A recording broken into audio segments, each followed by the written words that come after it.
Today, we're going to be taking a look at some of the creepiest FNAF games that the community has ever seen. All of the games in this video are sure to make your skin crawl and make you sleep with one eye open. So let's go! Scopophobia is the irrational fear of being persistently stared at or watched. For most people, I feel being watched is one of those things that is just universally feared. Several forms of media have been made around it, from books to movies, and of course, horror games. But what about FNAF games? What is the scariest FNAF game you've ever played? And while playing it, did you get the strange feeling that you were being stalked? Banshee is a new FNAF fan game created by Kimarzuru and released fully on July 23rd, 2025. For a lot of people, the FNAF genre hasn't grown boring, but has lost a lot of the fear factor that it once had. I know for me personally that is the case. Sure, cheap jump scares will always startle people, but actually being scared is something that most FNAF games just aren't capable of doing anymore. Banshee, however, is different. Banshee isn't just scary, Banshee is horrifying. Grab a drink and get ready to jump into the rabbit hole that is Banshee, Five Nights at Freddy's most horrifying fan game. Banshee is a game heavily inspired by the original Five Nights at Freddy's Pizzeria Simulator, mainly taking inspiration from the night sections of that game, wherein instead of beating the night by surviving, you instead have to complete multiple tasks, making the length of the night dependent on you. Of course, when you think of Pizzeria Simulator, the very well-known salvaging sections may come to mind, and don't worry, Banshee has those too. Before every night, you will have to salvage a character in much the same way you do so in Pizzeria Simulator. On night 1, you have to salvage Springtrap. Pause. This design is actually horrific. This is gross. I haven't seen a model from a game that made me as uncomfortable as this one has in a long time. And trust me, they only get more grotesque and uncomfortable as we follow the white rabbit. To salvage a character, you must first play an audio cue from the tape player in front of you. You can hold up the miliguas,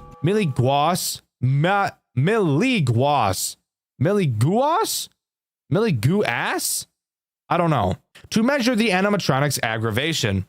As you play the audio, the meter will slowly rise, and having it stay on the highest setting for too long will result in a death. Additionally, your tape player may start to malfunction while the sound is playing. If you hear this, you must stop playing the tape for a few moments before turning it back on. The animatronics do not like when the tape player is broken. Once you have the animatronics aggression maxed, input some info into the computer, and it's on to the real night section. And let me tell you, if you thought the night gameplay from FNAF 6 was stressful, you're not ready for what's in store for you in Banshee. Night 1 introduces 2 characters. You may be wondering how that's possible since we've only scrapped one. And that's because one of the 2 characters was in your restaurant from the beginning, that threat being Yellow Bear. Ooh. Wait, am I not safe? Why do I get the feeling that I'm not safe? What the fuck was that? But before we can talk about the threats this night has to offer, we first need to talk about the tasks at hand and our environment. In our office, we obviously have a computer, as well as the doors to our left and right, and a window in front of us. Pressing Control will open up our computer, and this is where the first stressful mechanic comes into play. Unlike most FNAF games, where you have your mouse as the main source of user input with the occasional control key, Banshee makes use of your entire keyboard. No, I'm not joking. Your computer has 2 screens, your command screen and your camera screen. You may notice you're unable to press any buttons on the camera screen that would allow you to see around the building. So, how do you see additional cameras? This is where your command screen comes into play. By typing the command CC and pressing enter, you will get access to your camera controls, which is obviously what the CC stands for, dumbass. You can then use your arrow keys to transfer up and down between cameras. No, you cannot use your arrow keys if your camera controls are not up, which means if you're working on something else like a task and need to check a different camera, you will need to type in the camera control command and then start sifting through the cameras. This is obviously stressful as fuck for a number of reasons. On later nights when things begin becoming more hectic, if you're not a fast typer or you can't remember where the keys on your keyboard are without looking, then this will pose a very obvious problem. I mentioned your tasks. What are those exactly? Well, you have 4 tasks you have to complete. Kind of. You don't actually have to complete any tasks to beat Banshee. as there still is a 12 to 6 a.m. timer. So, what's the purpose of the tasks? And to be truthful, the answer is that I don't really know. At the end of each night, it tallies how many tasks you've completed, and that seems to have something to do with how much money you get. So I'm assuming that the only downside is not having money for your Tycoon, which is needed for the true ending. But there may be another reason I'm unsure of, and the wiki is no help. Anyways, back to the tasks. Task number 1 requires you to look at 2 items that are going to be shipped. You will have to check if both sides are identical. If they are, type Y and press enter. And if they don't match, press N and then enter. Do this 8 times and the task is complete. But if you ever mess up, you will have to start back from 0. This task is not challenging, but when paired with the other threats this game has to offer, it will quickly become stressful to even be able to manage this. Task 2 requires you to read an excerpt of Who the Fuck Knows What, and either archive it or shred it. To keep it simple, if it's good press, archive it. If it's bad press, shred that bitch. Task 3 involves sitting on your fat lazy ass and waiting for a code to decipher, and then inputting the numbers and pressing enter. Task 4 is much the same, but instead of numbers, it's arrow inputs. And that's all the tasks, which means we can start talking about the threats that this night has to offer. The first of which being the one I mentioned earlier, Yellow Bear. While you never really actually see him, he does still attack you. Throughout the night, you will be able to see posters, drawings, and books around your office that start to change to say "It's me." If too many of these anomalies occur, Yellow Bear will appear and kill you. In order to make these anomalies go away, you will need to look forward, not have your computer on, and close your eyes for who the fuck knows how long. When you open them back up, they should be gone. If they're not, close your eyes for longer next time, dumbass. Hands down, the easiest threat in this entire game. The other threat is obviously Springtrap, or as this game calls him, just Afton. Afton will walk around the cameras and make his way to your left door. When he's there, he will make no sound cues. Or at least, if he does make a sound cue, I was just never able to hear it. When he is there, all you have to do is turn at him and stare until he moonwalks back into the darkness. Again, some of the creepiest shit I've ever seen. So where is he?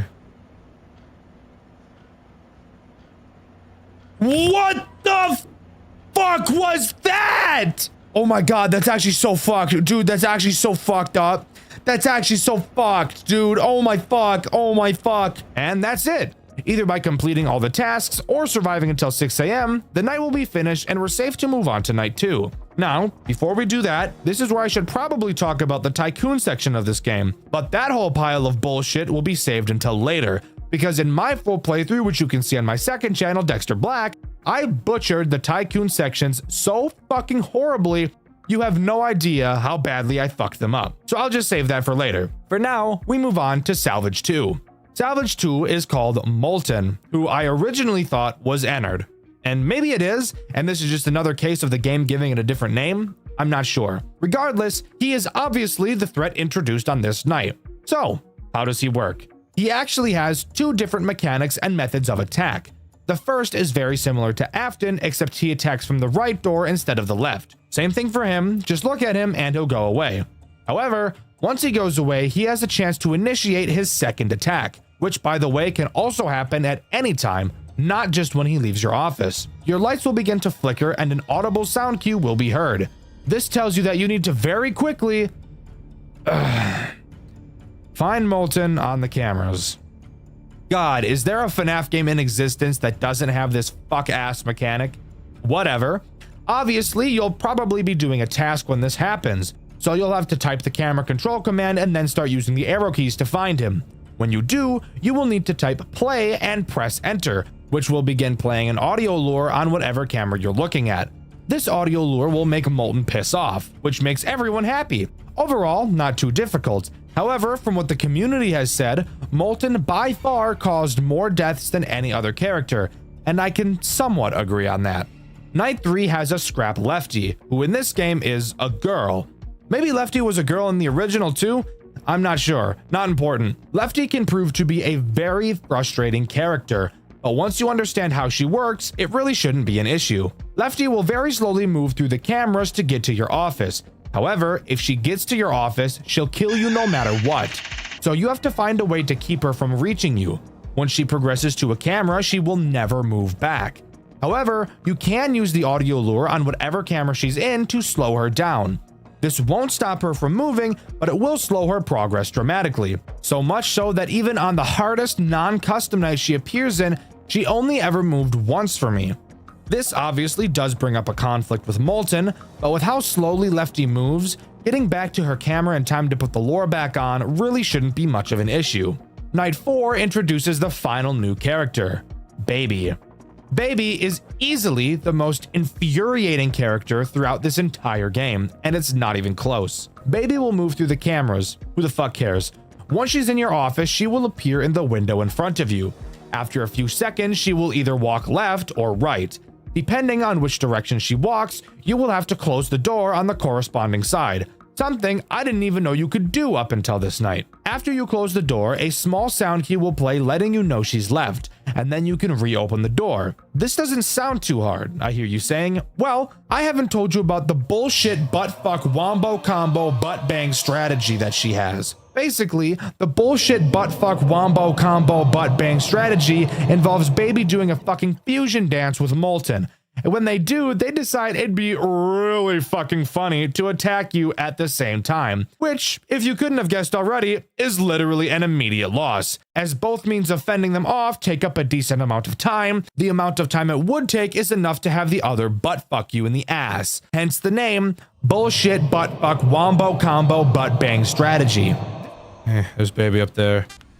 Oh. Yeah. This is cooked. This is cooked. This is actually cooked. Bro, I'm fucked. I'm fucked. There's nothing I can do about that.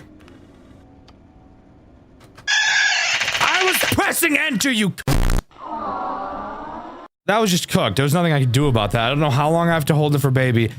And he was on my ass. I really didn't know what to do there. Really didn't know what the option was. This is really the only huge RNG problem this game has, and it doesn't happen nearly as often as something like Toy Bonnie Vent Aids does. Finally, we have Night 5, which is an interesting night, to say the least, as it's actually easier than Night 4. Sure, the animatronics are more aggressive, but I still think overall it's probably easier than Night 4 is. No new threats are added, however, one of them is removed. That being Lefty. What is the reason for having Lefty not present on this night? I'm really not sure. So this night goes just about as well as you'd expect it to. And with that, the game is over. We get a final monologue from Henry as he burns down the building with us inside, mentioning how he didn't want us to go, but he needs to bring his daughter back. I'm gonna be honest, I don't give a fuck about this ending. You wanna know why? Because it's not canon in any way. Yeah, this is the bad ending, by the way. The true ending has a lot to do with the Tycoon sections of the game. And god damn it, that means it's time for me to go over this bullshit. First, let's go over how I fucked up this Tycoon section as hard as I did. When you first load up the game and open the Tycoon section, this is what the Tycoon looks like. Fantastic. Looks like we're going to build off of this. Pretty interesting and different from the original. Wanna know the fucking hilarious part? The game expects you to press this button and erase your Tycoon save data so that the tutorial for the Tycoon section will begin playing. Does it tell you to do this? No. So why the fuck would I even think to do it? Sure, I pressed the button and saw the message to erase the save in my playthrough, but this is literally the first time I'm seeing the Tycoon. Why, in God's green fuck, would I think to reset the data of the Tycoon when I've never seen it look any different? I'm expecting to get comments calling me stupid for not figuring this out, but fuck you. You wouldn't buy a game, start the game up, and then think, actually, before I start playing this brand new game I've never played before and is brand fucking new, I should reset the save data for it first. You would never think of that. I'm sorry, this is just the most retarded thing I've ever seen. There is literally no indication whatsoever that I should reset the save. If there was indication, then there wouldn't be an issue, but there isn't. I'm just shown the Tycoon and that's it. But hey, let's just relax for a moment and pretend like this part of the game actually makes sense. What exactly do you do? Well, you obviously go through the tutorial and learn how to play the Tycoon, and then can get to building. And then from there, it's just Pizzeria Simulator. Buy things from the catalog and add them to your pizzeria to get points and level up. Fantastic! Completing the tasks during the nights will give you the money you need to buy more in the Tycoon sections as well. Fantastic! Now, after completing night 1 is where the game starts to get a bit interesting. On the main menu, after completing night 1, you will see this big red box. Clicking on it will reveal a statue of a Banshee. Turning it to its side will reveal a note describing that you need to look northwest to find a key. Wait one night and look again to find a door, presumably that the key would be used in. Going to your Tycoon and scrolling all the way northwest, you'll be able to see a small red dot. Clicking on it will reveal a golden rose, which is presumably the key that was referenced in the note. Now, pause. I'm going to complain here again about how I fucked this up so badly. I had no idea that the map could be scrolled. Why? Because I was never taught in the tutorial, and I never saw the tutorial for reasons explained earlier. However, what I did do was click around the top northwest corner of the screen looking for this key. Clicking the big sign reveals a very dark red screen with some random text that'll become important later. So, this leads me to believe that this was the thing northwest that I was supposed to see. I thought I was doing the right thing. This series of coincidences is actually insane. Sure, there's no literal key here, but that led me to assume that the key was a metaphor for something else. Now tell me, would it be unreasonable for me to suspect some kind of retarded metaphor from a FNAF game? I don't think so, but whatever. After beating night 2, if you go back to the Tycoon and press the red dot again, you'll see a golden pillar. Altar? I don't fucking know what this thing is. You can place the rose you got from the previous night there, which reveals a drawing of the marionette, the same drawing that you can see in your office above your computer. During night 3, if you click the marionette poster, you'll see what I believe to be a chair and a clock. I think. I have no idea what I'm looking at. You can push the chair underneath the clock and the pendulum of the clock will fall. You can then collect the pendulum. You will then get kicked out of the night back to the title screen. Clicking on the red box again will show the statue once more. You can then take the pendulum and place it into the stomach of the statue. Seriously, don't read into this too much. This is some fucked up Aoni type puzzle. Don't read into it, just accept it. After completing night 3, if you click the red box again, you'll get a cutscene. In it, you'll see clouds parting in the sky and a code appears behind them, along with the text, "The safe." Then you can go into your Tycoon, and instead of typing Tycoon into the directory, you can type Clown, which will start up a remake of the Clown minigame from Pizzeria Simulator. You can also play the Ball Pit minigame and Midnight Motorist. As I'm sure you could have guessed, the Midnight Motorist minigame actually serves some sort of importance. This minigame plays a lot differently than the original. It's a text-based adventure rather than a side-scroller. In it, you can walk around a forest and look at trees, something you all have never done before. Searching some of the trees, you can find a pendant. Walking to a lake, you can find an old man fishing. This person is who I assume to be Old Man Consequences. If you talk to him, he'll tell you the story of a girl who found a rabbit. The rabbit eventually dies and her father gets her to bury it. Later, she digs up the corpse only to find that the rabbit's fur had turned yellow. Oh my god, guys! Like Spring Bonnie, do you get it? Can you fucking believe it? Oh my god, I'm gonna bounce up and down, dropping my cheeks and testicles all over my desk! Oh yeah, you can also give the old man the pendant you found and he'll say that it belonged to her. Looking in some more trees, you can find blood-stained glasses. If you bring them to a man by a house, he'll tell you that they were your brothers. After beating night 4, you should be able to buy the safe item from the Tycoon. We'll get to that later. Clicking on it will prompt you to type in a code. Typing in the code we saw in the cutscene earlier will open the safe, revealing a picture of a locked gate inside. After buying everything else in the Tycoon section, if you load the original version of the Tycoon and click the logo, you'll be sent to the gate. If you've done everything correctly, clicking on it will spawn you onto a boat. On the boat, you're told a story. Once again, I assume this story is being told by Old Man Consequences. He tells the story of Charlotte, Henry's daughter, the girl who was pushed outside of the pizzeria in the rain and left outside where she was later found dead. The story is abruptly ended by the line, "She isn't there anymore, Henry." Finally, if you've done everything properly and at the right times, when you enter night 5, the puppet will be present, likely being the reason Lefty isn't there. The puppet acts as this game's final boss. So let's quickly go over her mechanics. The puppet can appear in any of your 2 doors. When she does, simply close the doors and she'll go away. Additionally, she will play a laughing sound cue. When she does, you must... find her on the cameras, and stare at her until she leaves. And as far as I'm aware, that's all that she does throughout this night. That may not seem like a huge issue, but of course, when paired with everything else and the bullshit buttfuck wombo combo butt bang strategy at the same time, this can be a very stressful night. But if you manage to beat it, you'll get one last cutscene. Michael Afton, alone in the suffocating darkness. He turns his lighter on, only to see the yellow bear, his own brother, staring back at him. Unable to look away, eventually even his brother leaves, leaving Michael truly alone.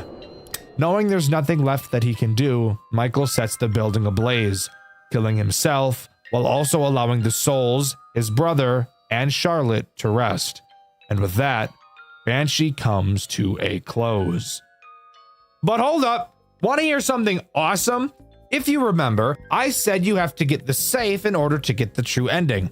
Well, I was chatting with the owner of the FNAF fan game wiki, City, and he told me that it is literally impossible to get the safe on your first playthrough, as it isn't possible to get enough experience to get to level 5. Since your Tycoon save and your game save are separate from each other, you can restart the main game and still save your Tycoon as it was, making it possible to reach level 5 and buy the safe on the second playthrough. I personally think this is one of the stupidest things I've ever seen. Forcing someone to play through the entirety of the game twice to get an ending is insane. Yes, I'm aware New Game Plus is a thing, and yes, I hate New Game Plus as well. But aside from that, this game is truly fantastic. From the visuals, to the gameplay, to the atmosphere, and of course, the amazing retelling of the FNAF 6 story, I think it is easily one of the best FNAF games of recent times, if not ever. Easy S tier game, and I would highly recommend it. This game does such a perfect job of bringing the fear to this series that I feel it really needs. The story of Five Nights at Freddy's is grim, and the game should amplify that, not take away from it. Unknown FNAF fan games. Five Nights at Freddy's games that not many people have heard about. Obviously, there are plenty of these. This series has been around for almost 12 years, and the fan game community hasn't slowed down one bit on new releases. I personally love looking at random FNAF fan games in my personal time and finding unpopular ones that might be hidden gems. And a few months ago, I received an email from a dev with an early build of their game. I played it and thought it looked interesting, and recently I found out the full version was released. This game in question is called Jackie's Forest, a very interesting FNAF game to say the least, and that's all I'm going to say about it here. Stick around because I have my fair share of things to say about this specimen of a project, so let's waste no more time and dive into the world of Jackie's Forest. Alright, where should we start? If you said anything except night 1 to that question, then I hate to break it to you, you might be just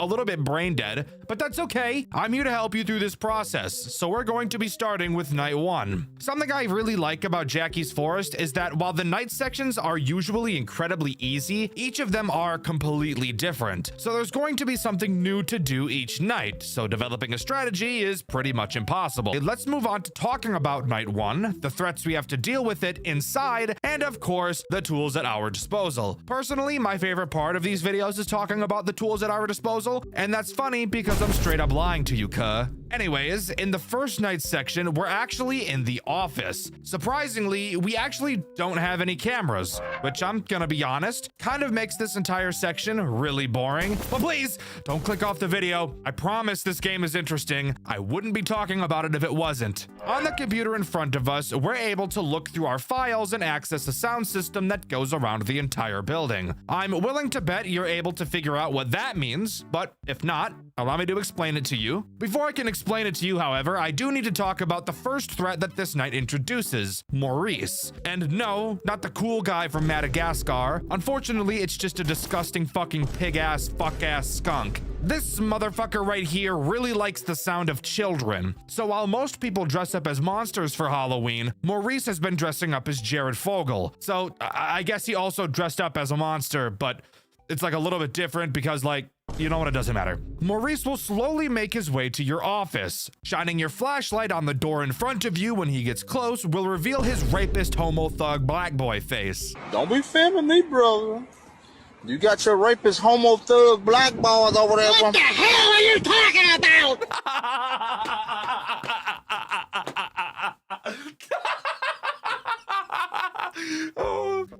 All you have to do when you see him is play a sound from another room in your control panel to lure him away. However, this is where I have to talk about a truly disturbing and butthole-ripping mechanic this character has. Do you guys remember the dreaded 1 in 7 from FNAF 3 with Springtrap? Yeah?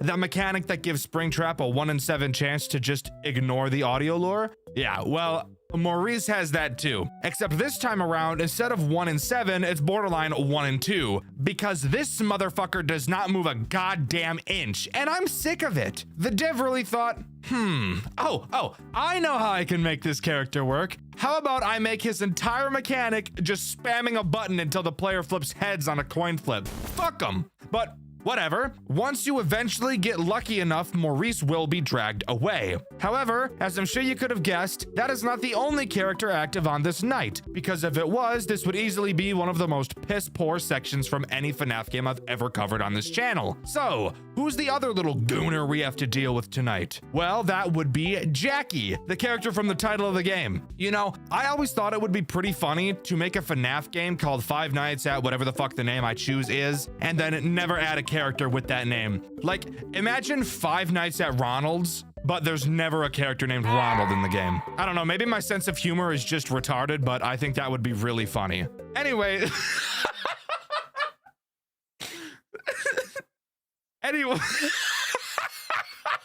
Anyways, moving on to what Jackie actually does. Jackie's goal is to attack you via the window on your left. You can flash your flashlight to that window to check if Jackie is there. However, Jackie will also just make a fuck ton of noise whenever she moves. Once Jackie gets too close for comfort, all you have to do is turn the power to your office off until you hear her leave. And then you're Bing chilling, which is a quote from Martin Luther King, I'm pretty sure. But one last thing to talk about is the fact that this night is not time-based and is instead task-based. So you know what that means? No actual tasks have to be done. You really just have to click a button and wait for a loading bar to fill up and then click another button. So it's really just fucking time-based with a task-based blanket tossed over it. But once you finish the waiting simulator, night 1 will come to a close. But instead of just moving on to night 2, we instead get to talk about a post-night minigame, because this game has those too. And trust me, the thought of doing a post-night minigame definitely does not make me want to put a hamster in a sock and start whipping it around like a mace. In this minigame, we need to help a squirrel pack food for a picnic. Seems pretty simple, and simple it is. Our first options for food are a piece of cheese or a fucking boot. Let's think about that, you stupid retarded ass squirrel. Have you ever eaten a boot? No, those go on your fucking feet. Next, she asks us what we can eat with the cheese, and our options are crackers or a fucking broken CD. Dumb bitch, why the fuck? Dumb bitch, why the fuck do you even have a CD that's broken? What could possibly be the point of keeping something like that in your house, hoarder? Throw it away, trailer trash. Next up, we've got to add some fruit. So she asks us what kind of apple we'd like to bring to the picnic. Except instead of the options being Honeycrisp, Granny Smith, Gala, or whatever the fuck, the options are apple or apple core. Jesus Christ, bimbo bitch. An apple core? That was on your list of things to possibly bring? You're wasting my time asking me these dumbass questions. For fuck's sake, what's the next question? Let's just fucking get this over with. Next, we have to bring some dessert, and our options are chocolate or a fucking battery. I bet these bitches aren't even charged either. Just some dead ass batteries for us to shove up our ass. No, we're not eating batteries. Are you a baby? A stupid drooling baby? These questions are so simple, for God's sake. Next up, we get to choose a drink. And the options are an orange juice box or unlabeled broken ass bottle with who the fuck knows what in it. I'm just done, guys. This is making my head hurt. No fucking shit, we're gonna take the juice, you dumb bitch! I swear to God, intelligence is chasing this squirrel, but she's just so much faster. Hopefully, she doesn't ask another retarded question, because just like Kanye, I don't like retarded questions. What? Please, next question. Please don't ask me any retarded questions. Now, where should we pour our drink? Are we serious right now? Are we actually so dead ass in this moment?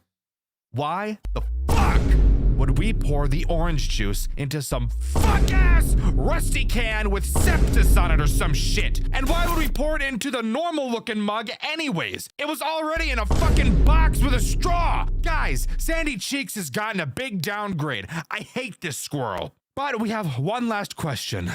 Please, don't be something stupid. Now the most important part. What is the core of all life forms? Oh.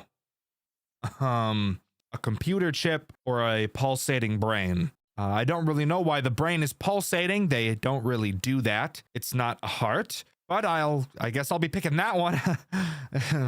Cool.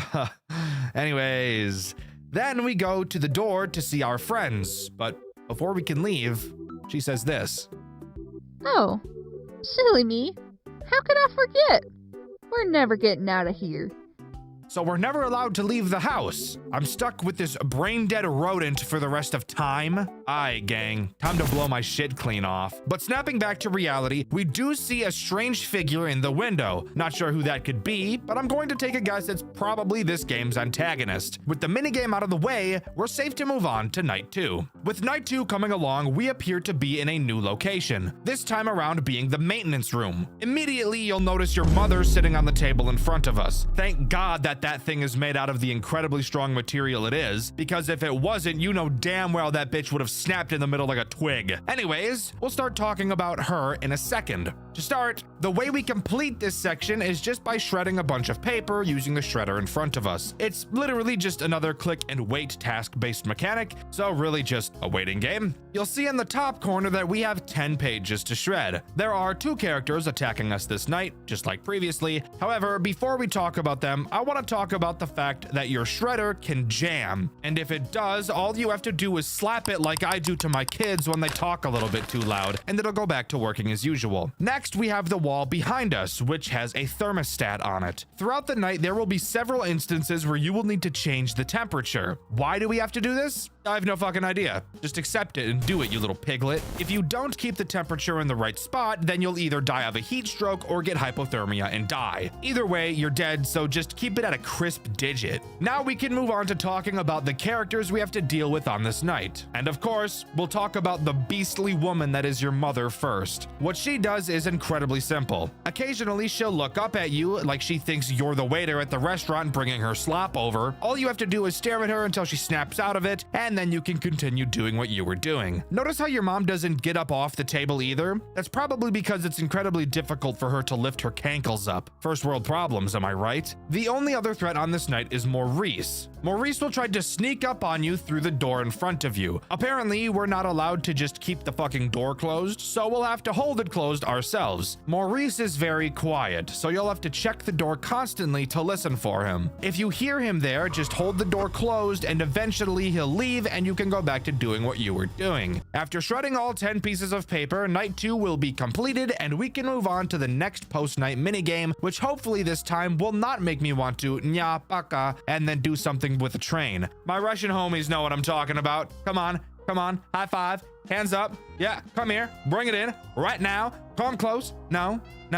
Okay, that's fine. That's okay. All right, so this minigame is just nearly as infuriating as the last one is, but I'm going to try to hold my tongue for as long as I can. In this minigame, we have to help the skunk that looks like a wolf set up a tent. So of course, the first step to setting up a tent is picking the biggest bag of marshmallows we see. Literally, what the fuck is this? You don't need marshmallows to set up a tent, you dirty slut. After picking the biggest bag of marshmallows for the skunk and his fat fuck friends, miraculously, the poles for the tent appear. And I'll be honest, I'm not a big camper myself, but I'm pretty confident that that is not what the poles of a tent look like. Next, we have to pick out enough sleeping bags for everyone that will be sleeping in the tent. All right, yes, that makes sense. Finally, something here that doesn't piss me off. And when we select the correct number, somehow the tarp is placed over the tent instead of the sleeping bags appearing. Fantastic. This makes so much sense and totally isn't about to make a blood vessel in my eye explode. Next, we need to pick a super long rope. Now at first, I thought we would use these ropes to connect to the stakes that we're going to put in the ground. But instead of that, after selecting the longest rope, we just put the stakes in the ground and just punch that rope into the fucking woods or something, because as you can see, they're nowhere to be found. After we finish the tent, all we have to do is wait for the other people to arrive. Except while we're doing that, it appears that Maurice is hit by a fucking semi or something.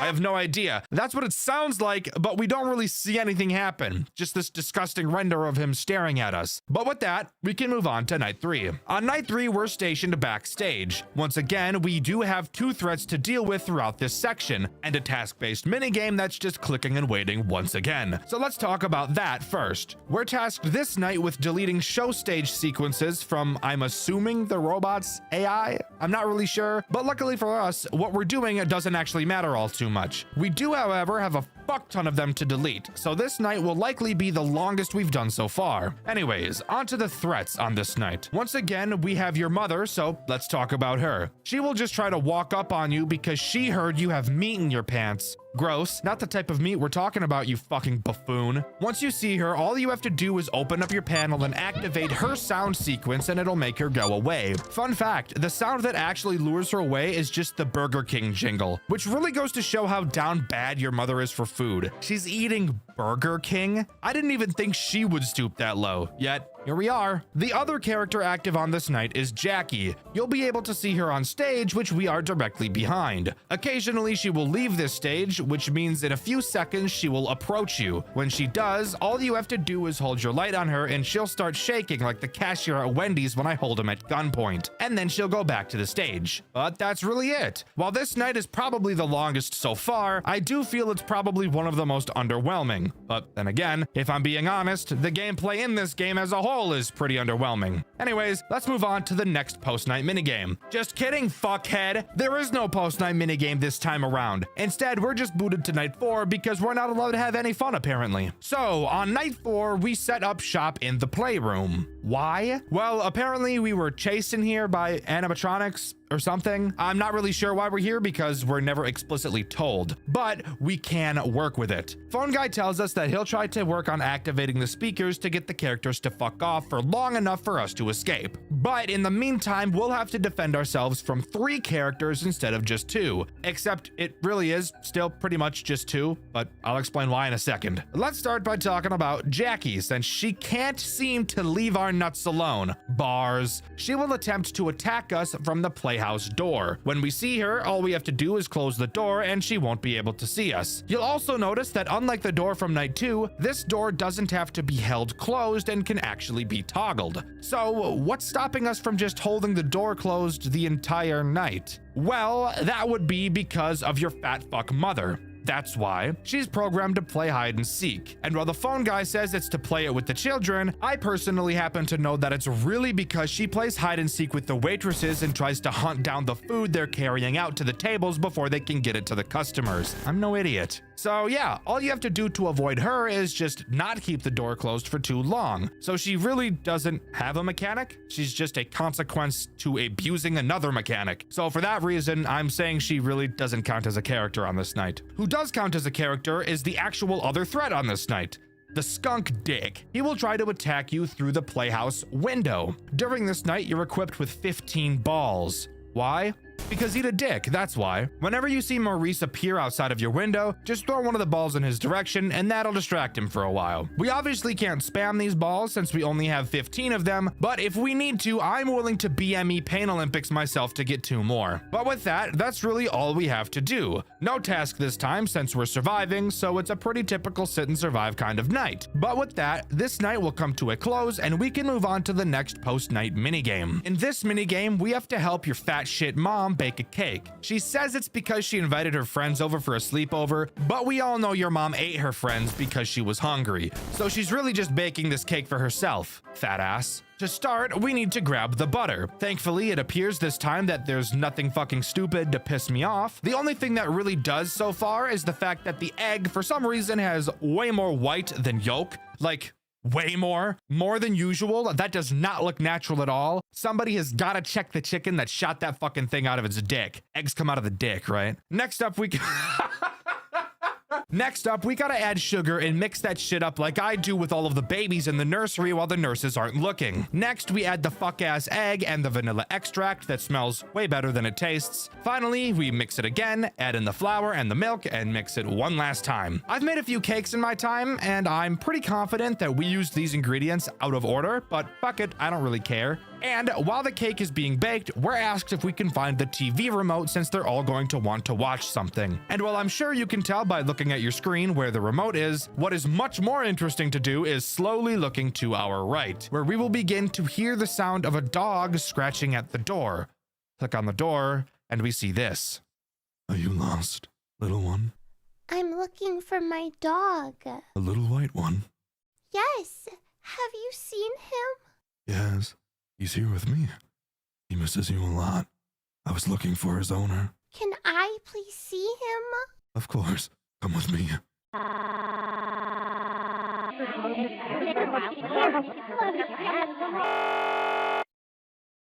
So, this dude in a rabbit mask 100% stabbed the shit out that kid, right? It's not just me thinking that? Okay, good. Just gotta make sure we're all on the same page because, and again, I'm no FNAF expert or anything, but I'm pretty confident he killed the shit out that kid. Anyways, with that, the minigame ends and we can move on to night 5. Night 5 takes place in the boiler room, and this night is something else, let's just say that. And by something else, I mean by far the most anxiety-inducing night so far. Why? Not because of how hard it is, because it really isn't that hard at all, but instead because of how long it takes to make the 2 threats go away. Let's talk about it. The first threat on this night is once again, for like the millionth time, your fat as fuck bouncy ball looking ass mother. She probably heard that it was called the boiler room and assumed that meant that's where they boil the water for all the pasta she's forcing down her throat. Fat pig bitch. Literal pig bitch. When she approaches you from behind, all you have to do is hold the gate closed until she leaves. The other character, Maurice, is who makes my nerves ache like they're exposed and somebody clapped as hard as they could with them in between them. When he appears around from the corner looking at you all seductive like, all you have to do is turn to the massive valves in front of you and turn the smallest one at the bottom right. This will cause a whistling sound to play, which is supposed to scare him away. Except, here's the funny part. Do you remember how during night 1, he had a very large chance to just not fucking listen to the sound cues at all?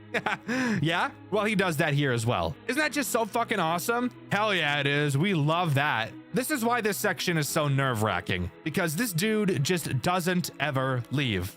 I love it. Anyways, on to what we actually have to do to complete this section. It's pretty simple. The phone guy will slowly read off different pipe colors in a specific order, and we'll have to turn the corresponding pipes in the boiler room in the correct order to complete the night. Very easy, but not so when the fucking skunk won't hop up off me. Once we get close to turning all the valves, you'll notice that if you turn around, the stupid squirrel will be present instead of your mom. Very weird, since as far as we were aware, she wasn't supposed to be showing up at this time, so why is she here?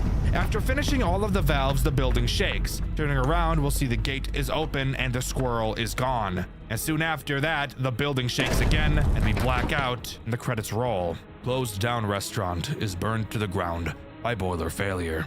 Last night, the restaurant, Jackie's Forest, is burned down to the ground due to an explosion caused by a lack of maintenance of the boilers. The building had been abandoned on January of this year, and it was rumored that the explosion was caused by a lack of proper maintenance from the workers when leaving the building. One casualty was reported, as only one body was found in the remains of the building, crushed by rubble and burned to a crisp.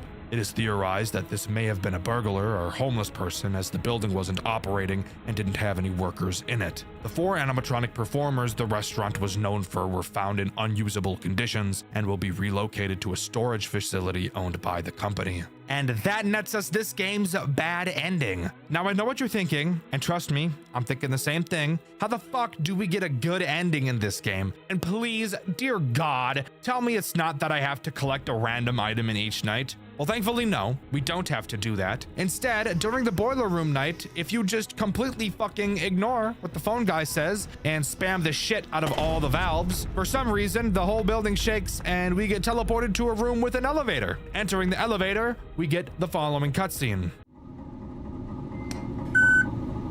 Eddie, I told you to stay in the boiler room. What are you doing? You're in grave danger. You, can't leave the boiler room, much less go into the elevator while the building is falling apart. You have to turn around and leave now. I don't think you're listening to me. I said turn around. Go back to the boiler room. You are not supposed to be in the storage. Not only is it unsafe, but there is confidential stuff down there. You have to leave now.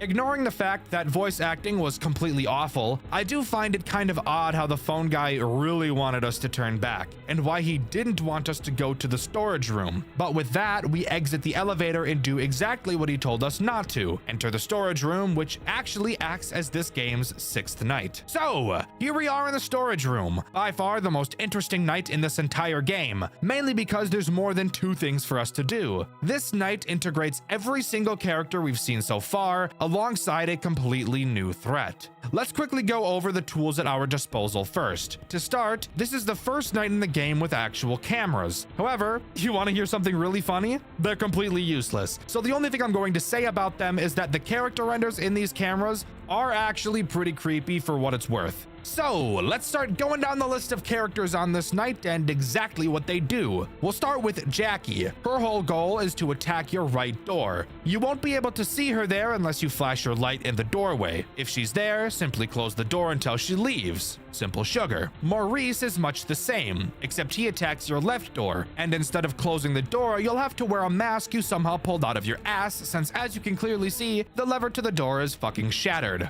The next character to talk about is your pig bitch of a mother. She will try to attack the giant hallway in front of you. When you see her there, all you have to do is pull down the massive gate and she won't be able to get in. As you can probably tell, just because there's more characters in this night in no way means that this game gets any bit harder than it has been. But finally, we can talk about the brand new character on this night. I don't know its name because we're not told, but I'm just gonna call it the Prototype, since I bet that's how uncreative its actual name is. Hey, recording Dxtr here. I went into the custom night. Its name is Nulls. So yeah, just keep that in mind. I'm going to keep reading it as Prototype since that's how I wrote it and I'm lazy, but just know it's Nulls. The Prototype has 2 ways to attack you, your left door and the hallway in front of you. For both instances of attack, all you have to do is put your mask on and it'll go away. This night is really fucking boring, guys, I can't lie. But with that, just survive until 6 a.m., which is much shorter than most FNAF games, and we get a new newspaper clipping.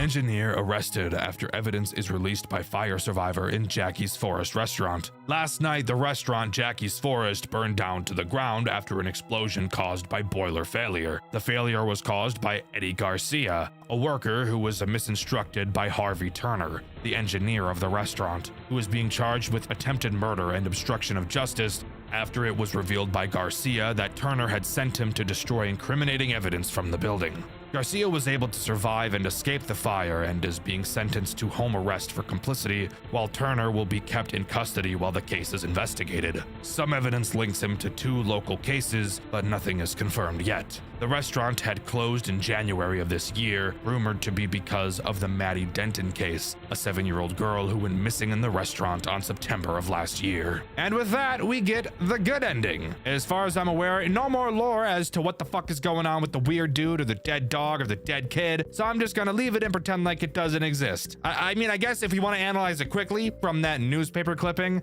it's kind of hinted that Turner, or the phone guy, is the one that killed the girl in the dog or something. I don't fucking know. But with that, that's all Jackie's Forest has to offer. Like I said, I was actually sent a demo of this game a few months ago by the devs, which only had the first 2 nights. And I remember thinking that this game could do something pretty cool if they polished it up a bit. And while from the demo I got, the game has definitely gotten a small upgrade, I figured I should give it a white video the moment I saw the full version was released. Overall, Jackie's Forest tries to do a lot of things, but I personally think it falls short in all of them. I don't think it does a very good job at telling its story, considering I was literally able to piece together pretty much none of it. I know there's at least 1 dead kid and a dog and some weird stranger guy that probably killed some kids, but who is he? What does the Prototype thing have to do with anything? And who are any of the characters besides our own and the phone guy? That's just completely unknown to me. And on top of that, while each night is unique and I do really like that, I just feel like each night could have had something more. Because as this game stands, while I do like the character designs, I do think that those are the only memorable parts of this game. What is the most disturbing thing you've ever seen while playing a FNAF game? That's a serious question.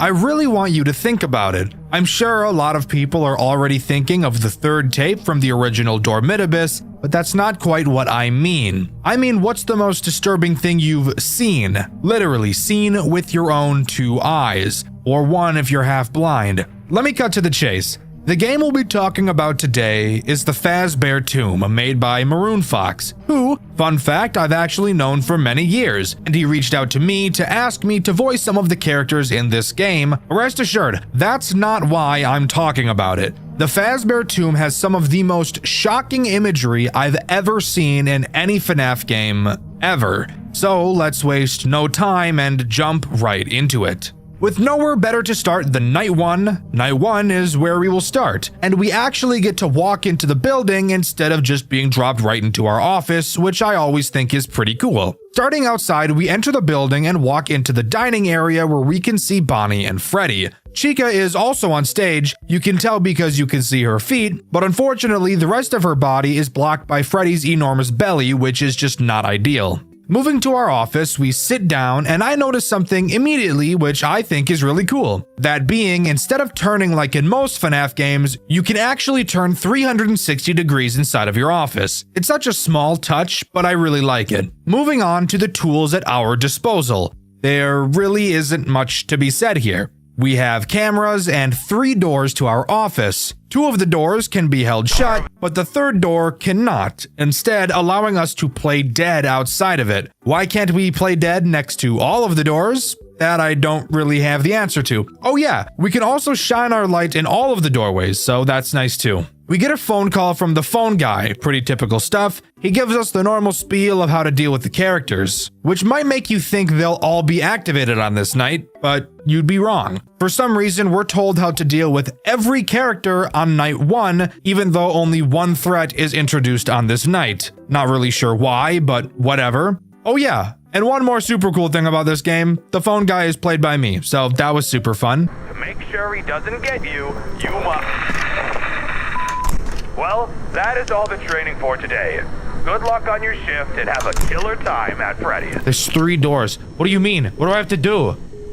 Also, why am I'm talking to myself? It feels weird. Moving on to the 1 threat this night introduces, that being Bonnie, who is as basic can get. Bonnie's goal is to attack the 1 door in your office with no actual door on it. He'll wander around the cameras before getting there. You can flash your light to double check that he is indeed there, and once you know he is, just play dead. Phone guy says to do so for 10 seconds. Kind of odd how he just knows how long you're supposed to do that for, but I'm gonna look past it. Something I'm not a super huge fan of in this game is just how long the nights are, especially night 1. You'll notice that each minute in this game is about 1.5 seconds in real life. And with a night like night 1, where only Bonnie is active, and at the same time during my playthrough, which you can see over on my 2nd channel, Dxtr Black, I actually never even had Bonnie come to my door, and I was playing Raid Shadow Legends the whole time. It just leads to this night feeling like a slog. But after making it to 6 AM, we complete the night, and we can talk about the post-night 1 minigame, which may just be one of the most shocking things I've ever seen in my life.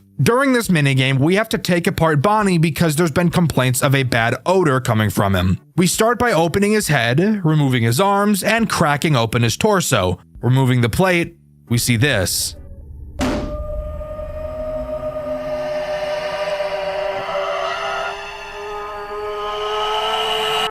That's right.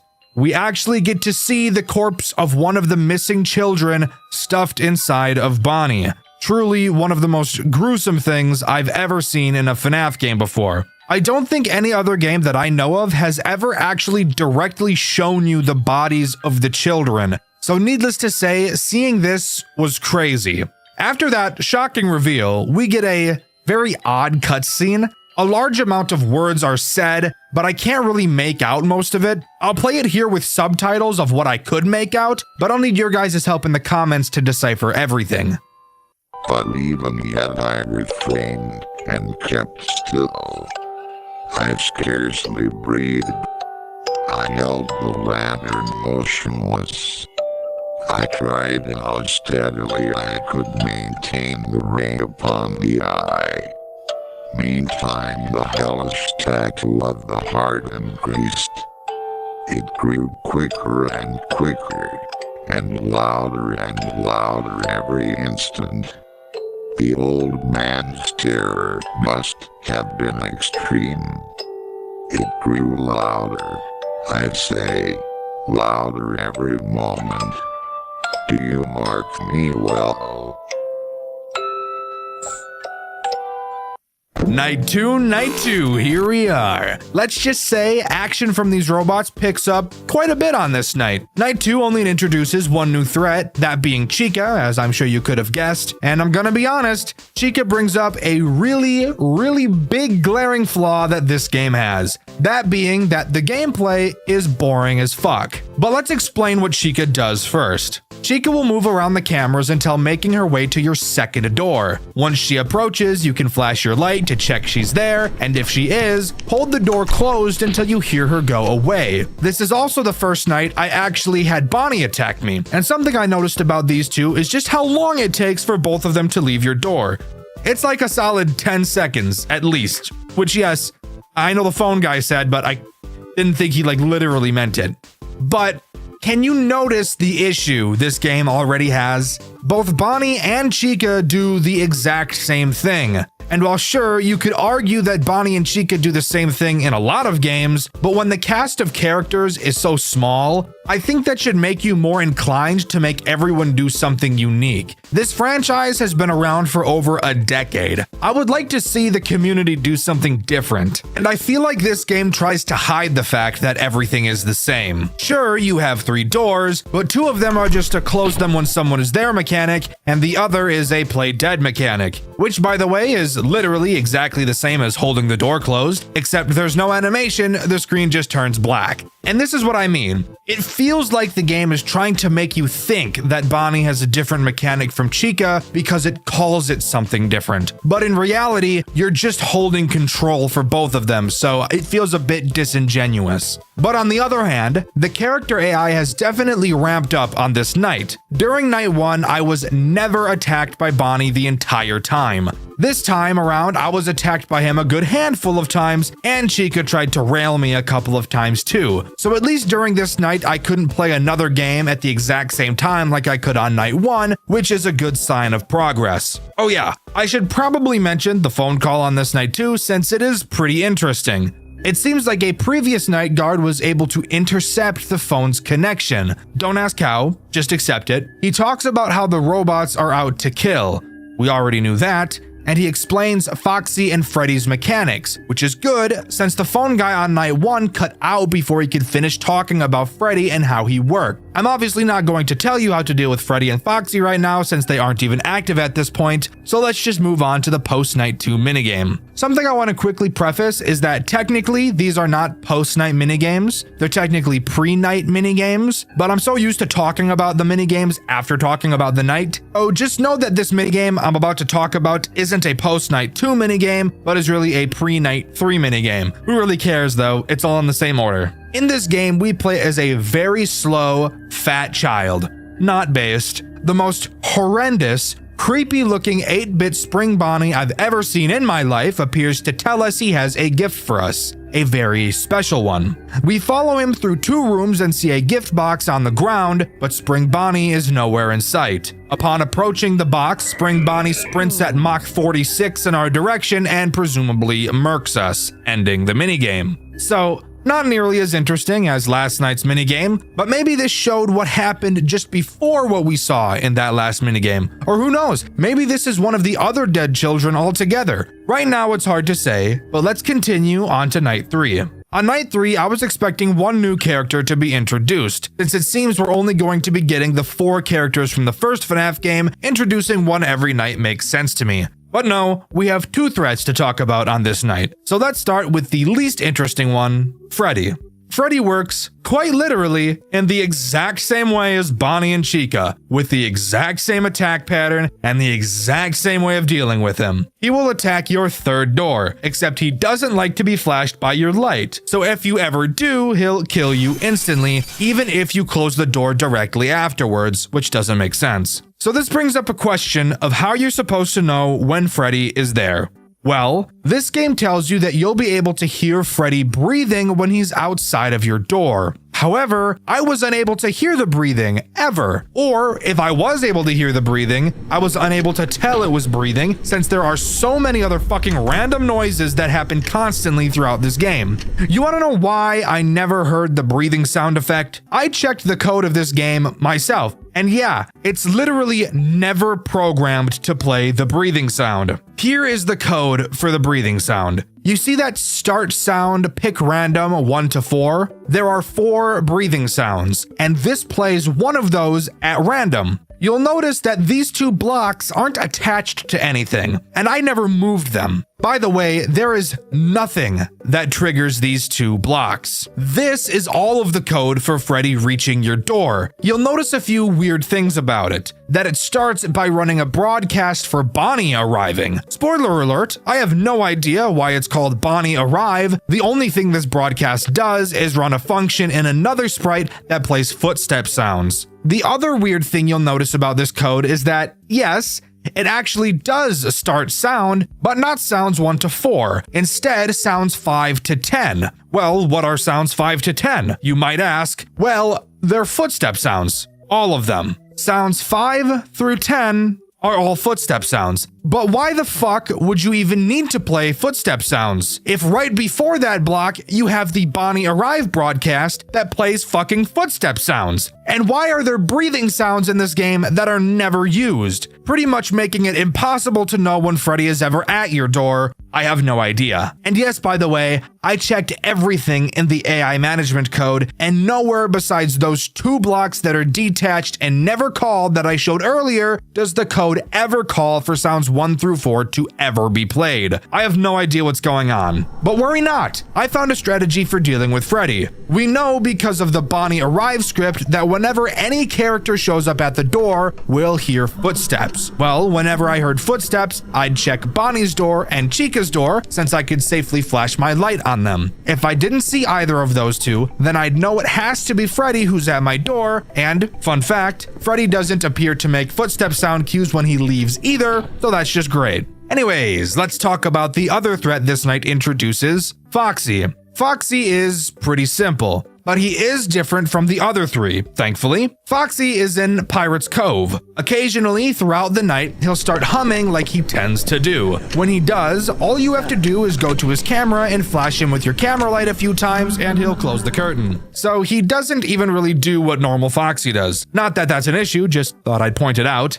So, here's what the core gameplay loop boils down to right now. Start the night, literally sit there and do nothing until you hear Foxy humming or footstep sounds. Deal with Foxy if you hear him, and if you hear footstep sounds, check Bonnie, then Chica. Deal with either of them if you see them, and if you don't see them, close Freddy's door until you hear the next sound cue. Repeat for 8 fucking minutes since each minute in this game is a second and a half, and you'll beat the night. Meaning we can move on to the post-night 3 minigame, technically pre-night 4 minigame. This is just a cutscene, but a creepy one at that. The marionette box opens and the marionette crawls out with the most disgusting sound I've ever heard. She offers us a gift box and says that if we take it, we'll be gifted new life and that he'll never be able to hurt us again. This tells me that we're the soul of a child in this cutscene, and of course, the marionette is reanimating us. We accept the gift and the marionette crawls back into its sticky sounding box, and we move on to Night 4. Night 4 adds nothing new to the gameplay loop.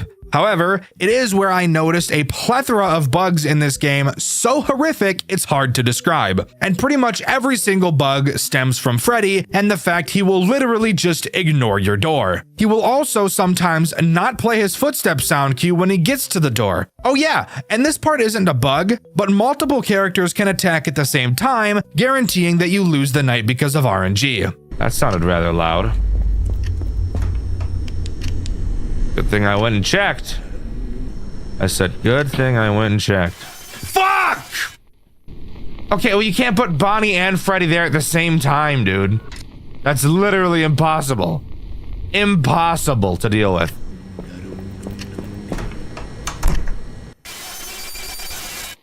Really, bro? Bonnie, fuck off. What the fuck, dude? This game fucking reeks. Holy shit. It's a broken fucking mess. So yeah, doesn't that just look like a ton of fun? Because it wasn't. Anyways, since there isn't actually anything new to talk about, we can move on to night 5, which actually does introduce something pretty sick. But of course, before we talk about it, we need to talk about the pre-night 5 minigame. It's a pretty shitty, boring minigame. It's literally just the opening to FNAF 2. We're in the POV of Freddy, and we can look back and forth at Bonnie and Chica. Nothing super crazy or groundbreaking happens. We don't even see the marionette like we do in FNAF 2. Alright, who cares? Now we can move on to night 5. Well, let's just say that night 5 is something different, acting as this game's boss fight night. Every character we've seen up until this point has been disabled, and we hear the doors to the entrance of the building open, only to see none other than William Afton inside of the Spring Bonnie suit enter the building. That's right, the boss fight is with Afton. Why is he here? I have no idea. Is it ever explained to us why he wants to come kill us? Just a security guard that he himself likely hired? Not at all. But are we gonna complete it nonetheless? Yes. Honestly, calling this night a boss fight is pretty generous, as Afton does not do anything interesting or different from the rest of the characters. He can attack 2 of your 3 doors, and I'll talk about why in a bit. He can attack the 2 doors that, well, actually have doors. Obviously, when he's there, just close the door and he'll leave. However, Afton is faster than every other character we've seen so far, so tracking him on the cameras to tell which door it is he actually went to is really important, since you won't have time to check both doors without him killing you. Once again, like Freddy, even if the fucking door is closed. Hello? Ah, bitch! The door's closed, dude. The bugs in this game, they're unbearable. They're unbearable. Unbearable, dude. The door was closed. Now, you may be wondering, why doesn't Afton attack the door that Bonnie attacks? The one with no door? Well, that would be because it'd be impossible to defend yourself. You might think that that would make it the perfect door for him to attack, but from a gameplay standpoint, you really can't have him attack that door, now can you? Because he's not going to believe that you're already dead, since he's a human and not a stupid fucking robot. So this once again brings up my point, why even make the first door's mechanic playing dead? Why not just make it another door? It would literally function the exact same way, plus it would give Afton another means of attack and make his boss fight actually make a little bit more sense and slightly more difficult. But let's even look past all of that. What happens once you beat the night? Well, get this. Afton enters the fucking office anyways. So like, what is the point of whatever we just did? Clearly he has the power to be able to get into your office regardless. This kind of feels more like what we did throughout the night didn't really matter, which, by the way, the nights in this game are way too fucking long for how boring the mechanics are. A game like Next Week at Freddy's can have really long nights because there's a lot of variables that can change throughout the night to make it interesting for a long time. But when every single character in the game is dealt with in the exact same way, 8-minute nights are just completely unnecessary and make the game feel like a drag. But like I said, after you complete the night, Afton gets into the office and we get the following cutscene. I found you at last. Did you really think you could hide? Did you really believe that you could cower away from me? I own you. I own this place. This is my kingdom, and I shall take you to my hell.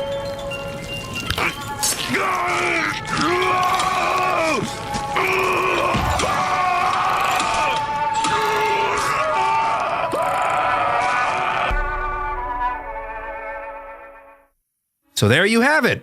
The marionette appears from the fucking ceiling. I guess she was just hiding up there the whole night. And she sets off the spring locks in Afton's suit. Which, by the way, once again, I have no idea why he's even wearing the spring lock suit. The robots are not even activated on this night, so it's not like he's trying to disguise himself from them. If anything, wearing the suit you killed them in would probably just piss them off. I'm not really sure. William dies in front of our eyes, and the Fazbear tomb comes to a close. What makes a horror game truly scary? Is it jump scares, atmosphere, build-up? Well, of course, all of these things together and more is what builds up a horror game to be something amazing. But I think if I had to choose one word to answer the question, what makes a horror game truly scary, my answer would be realism. In order for your game to be truly scary, I feel like the player has to be able to connect with your game on a personal level. And what better way to make that happen than to make the environment around them feel real? The game we'll be talking about today, I feel, pulled this off almost perfectly. A Five Nights at Freddy's fan game that was able to capture the real feel of an office, an environment, and realistic means of self-defense in a situation that seems so dire you'd think you'd never be able to make it out to tell the tale. The game we'll be covering today is Freddy's Reanimated, the most realistic FNAF game ever made. Reanimated does not begin like most FNAF games tend to. This game opens to a dark void. We're told that when we die, we will be brought back to this void and that we won't be remembered. However, if we are to be remembered, what is the name we'd like etched into our headstone? And it's here where we can actually choose a name for our character. Afterwards, we're booted into the menu where we can begin the game. As the game begins, we're given a pretty eerie opening cinematic, something pretty uncommon with Five Nights at Freddy's games. It serves to show how we found the job online on a listing site to work as a security guard for 5 days in an abandoned pizzeria. Fantastic! I know myself personally would never accept a job that I know for a fact won't even last a week, but hey, different strokes for different folks, I suppose. With that, we're thrown into the first night where I can talk about hands down one of my favorite parts about this game. Loading into the office, we're hit with something crazy. This game looks real. The office looks like an actual office, with objects placed around that actually look like they should be there, not just a random assortment of items like we typically see in FNAF games. And the sound design is amazing. This game looks real, it sounds real, and I think that's one of the big reasons why people love this game so much. It tries to feel real. Watch for when he's closest. He can be tricked easily. What the fuck does that mean, bro? Holy shit. Oh my god. What the fuck? This looks sick. Of course, like most FNAF games tend to do, we have a phone call on each night to listen to. Instead of the usual where the phone guy at least sounds somewhat like they know what they're doing, the phone guy in Reanimated sounds baked out of his fucking mind. Speaking of which, the only reason we have a security guard job right now is because the place is being demolished soon. So we don't want any funny business going on at night. He tells us the basics of our camera. Who cares? That's my job. What he does say that's actually of note is that the building we're in has been abandoned for over a decade. And the only reason we're watching over it now is because the building is about to be demolished. And for some reason, they're concerned about funny business going on because of that. I have no idea what funny business is supposed to mean. My first guess was people breaking in to steal something, but then I thought, well, that doesn't make sense. People could have been stealing from this place for the last 10 plus years. Why would they all of a sudden decide they needed to do this now? Maybe it means graffiti, but the place is being demolished, so who cares? This is such a weird thing to latch onto, but I just feel like it's strange to mention this now. And it does actually bring up a good question. Why would you hire someone to guard a building that won't exist in 5 days? But you never hired a guard for the past 10 years that it was abandoned. It almost makes you wonder if they were expecting something to happen. And maybe that's why they're demolishing it. Before I get into any of the characters, let's talk about the controls of this game and the 3 tools at our disposal.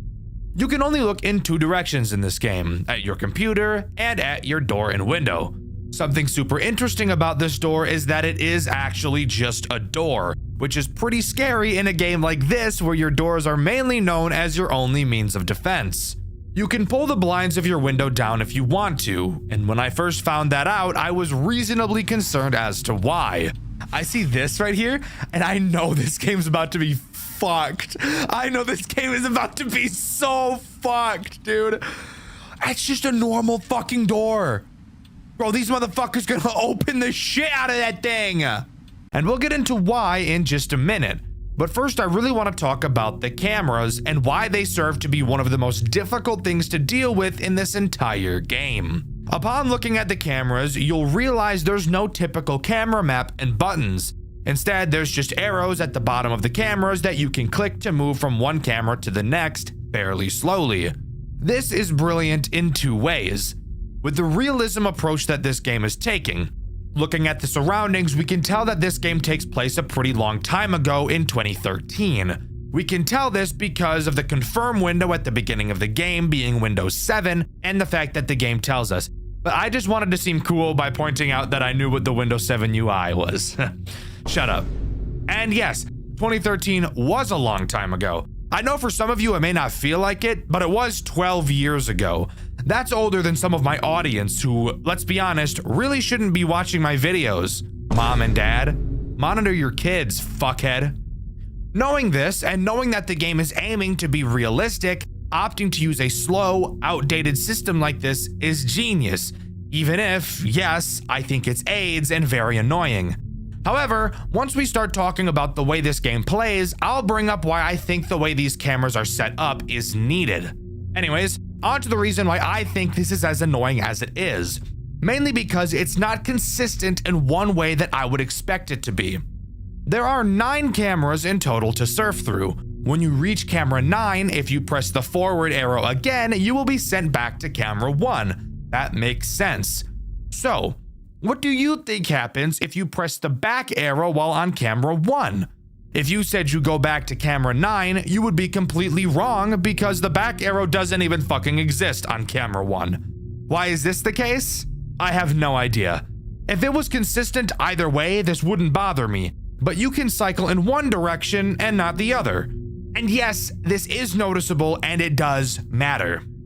Now we can finally talk about the first threat this game throws at you. I'm sure you could have guessed who it is. That's right, it's Chica. I lied, it's Bonnie. Of course it's Bonnie. Surprisingly, each character in this game attacks you in a unique way. Even though we only have 3 tools, this game somehow manages to make each character vastly different from one another, and I think that's amazing. Bonnie's main goal is to sneak into your office. He will move around the cameras until he gets to your door. And when he gets to your door, be ready. Close that motherfucker! Oh my god. Dude, literally fuck that. Literally fuck that.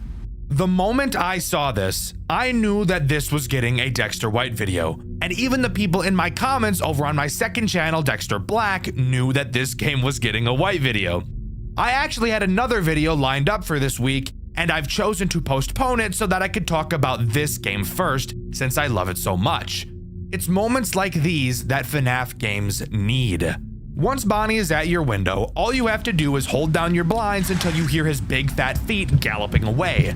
Not an overtly difficult character to deal with, but really paves the way for what the rest of this game has to offer. Luckily for us, there's a post-night minigame section after each night that we get to talk about. But hold up, Dxtr. Don't you usually hate post-night minigames? Yeah, typically I do. However, this game's post-night minigames don't make me want to shove a porcupine in my asshole backwards. There's no repetitive 8-bit minigames, and again, what we're doing in these minigames still feels realistic. After completing the night, we get another call from the phone guy.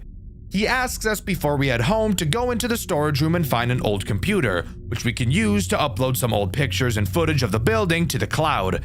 He says he wants to upload some of the interesting stuff to his personal blog, which I'm sure violates some sort of contract, but who am I to care? I break the law all the time. For example, if I was in the UK, I'd probably be arrested on the spot because of the language I choose to use. Anyways, Something I think is cool is that we actually get to walk into the back room. We don't just miraculously get placed there. This will become important later, by the way. After walking into the storage room, we can access the computer and start uploading files to the cloud. You'll notice that you can turn to the exit of the room. For now, it's unknown why. After waiting for ages for the upload to finish, we walk out of the storage room and finish out our shift, moving on to night 2. On night 2, we get another call from the phone guy, where we find out that our player is actually trying to do something about the fact that the characters are moving. Apparently, we sent an email to the phone guy explaining that we saw Bonnie moving. We called him the creepy rabbit, which seemed to frustrate the phone guy a little bit, to the point he corrected us on his name. Oh yeah, and that creepy rabbit you were talking about, he has a name. It's Bonnie. Sure, this could have just been playful, but I get the funny feeling it's not. The threat introduced on this night is Chica, arguably the least threatening character in this entire game. Chica will randomly wander around your cameras, and she has the chance to charge at your door from 2 of those cameras. Except the difference with Chica approaching your door is that closing the blinds will not stop her. She can attack on cameras 2 and camera 4. You can tell when she's going to attack based on the position she's standing in. On camera 2, she'll be very close to the camera, and in camera 4, she'll be on the very left side of the camera. When she is in either of these 2 positions, you will need to use the flash button on your cameras to flash said camera and scare her away. You may be wondering why there's a flash on these cameras. That's not very realistic, and Dxtr, you told me this whole game was realistic. And now hear me out. Usually I'd agree with you, but I want you to take that concern like a boomerang and launch it as far away from you as possible. Night 2's post-night minigame has us go back to the computer in the storage room to fiddle with the power system. Now this you can complain about because I have no idea what the hell that is supposed to mean. And actually doing the task doesn't really answer anything either. We are shown a series of sliders that we have to quite literally fiddle with. Apparently doing so will reset the power. How do you tell you've put the sliders in the correct spot? Well, you just have to do trial and error. Move one slider a single place, press reset, and if it turns red, change it again. This is very monotonous. If only there was something else on this night to cure my boredom. I don't want to look back. What did I tell you? It's moments like these that really make these FNAF games stand out. To any future FNAF devs, do cool shit. Your game does not have to be stupidly hard to be memorable. It just has to do cool things. And this is some of the coolest shit I've ever seen. While looking at the computer, Bonnie will slowly try to creep closer and closer to you. You will have to look back at him lest he shoot his Jeep juice all over your spine. You can actually watch him walk backwards while you look at him, almost like he knows you've noticed he's moved, and is attempting to readjust himself so you go back to looking away. What the fuck? Oh my god, oh my god, oh my fucking god! Did you see that shit? Motherfucker just crip walked back, he moonwalked. It's honestly some of the creepiest shit I've ever seen come out of a FNAF game, and I love it. After completing this minigame and turning towards the door, you'll realize that Bonnie has gone away. Obviously getting bored of you because you're boring. So all we have to do now is walk out of the building. You want me to walk out that motherfucking door? You honestly want me to walk out that fucking door? I mean, I'll do it, but fuck.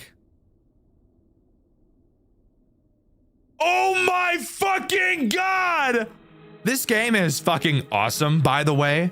But now it's time to move on to night 3. On night 3, the phone guy says he got another email from us because we told him that Chica was now moving too. He said that in case anyone else starts moving, we should use the flash because they're probably not used to bright lights. Again, I find this weird coming from him. And come to think of it, why would any of the animatronics from any FNAF game be sensitive to light? They're always on stage where bright lights are beaming on them almost constantly. So I just find it odd how much the phone guy seems to want us to do this. He ends off the call by stating he wanted to tell us a story, but he's out of time. Maybe we'll hear that story another day. For now, let me tell you the story of Sparky the Dog. You remember, the hoax character that was said to be in Five Nights at Freddy's 1 way back in the day? Yeah, Yeah, for some reason he's in this game, and he's the threat introduced on night 3. His mechanics are simple, but really start to show how annoying this camera system is going to become. Occasionally, Sparky will bark. When he does, he will be teleported to a random camera.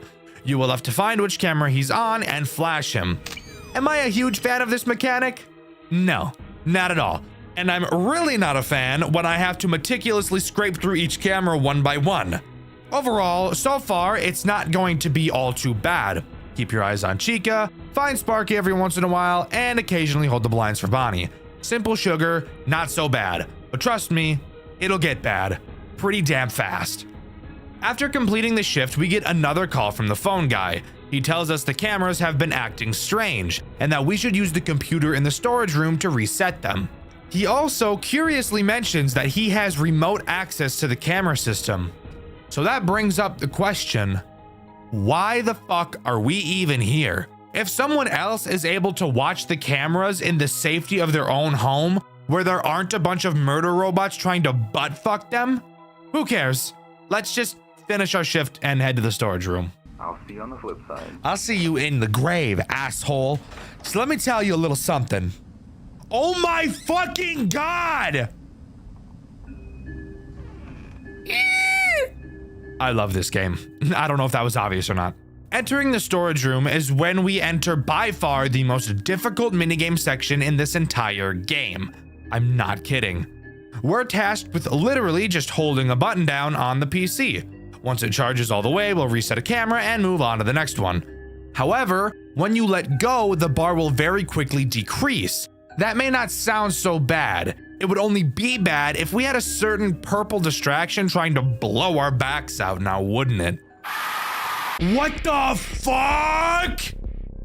What?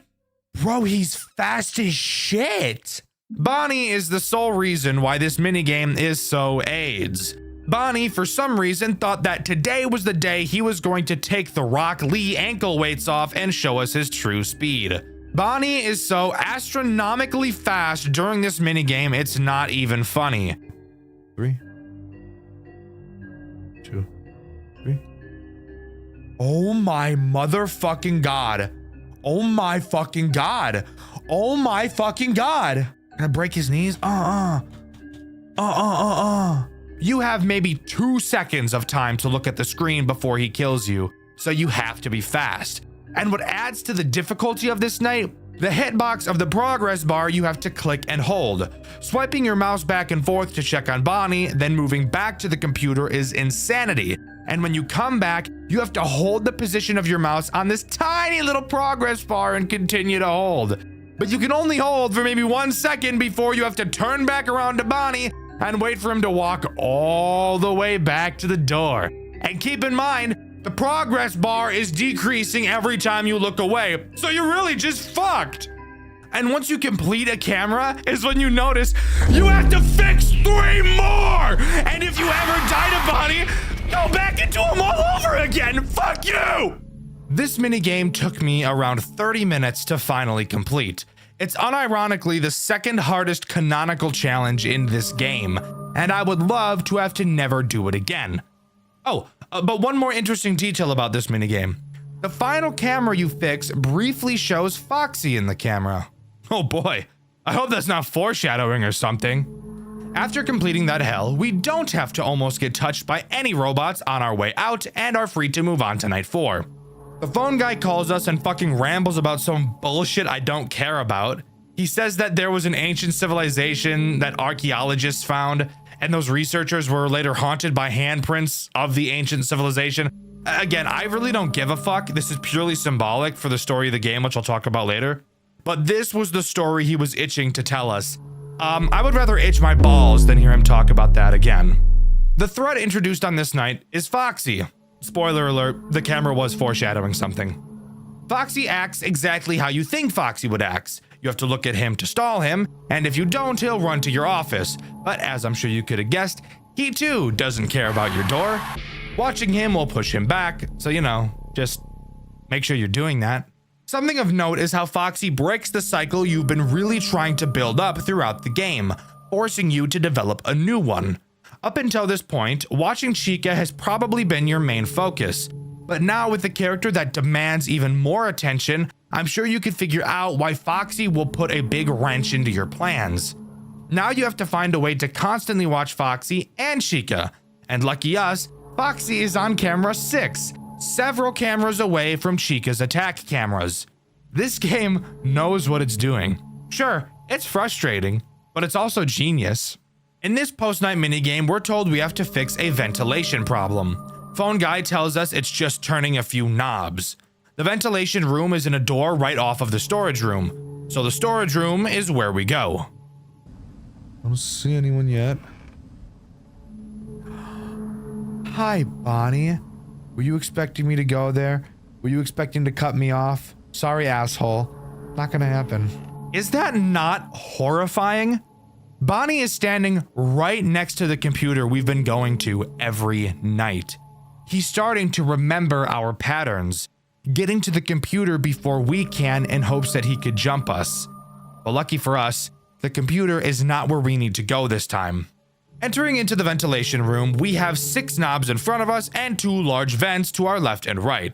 Pretty reminiscent of the office from Pizzeria Simulator. I wonder if anything is going to come through those vents to try and kill us. Silly little viewer. Of course there is. This minigame's threat is Foxy. Throughout the minigame, Foxy will make quiet sound cues in whichever vent he's about to attack from. When you hear him, all you have to do is turn to stare at him until he goes away. Meanwhile, you have to painfully slowly turn these 6 knobs, which will take a very long time, because as you get closer to having them all finish, it seems that Foxy will attack you more and more frequently. After completing this task, we can leave with no other funny business taking place. Finally, we're left with one last night. One last thing standing in our way, and this game holds no punches in introducing it. Before you is something long forgotten. Something that was once loved and cherished, but now it lies broken.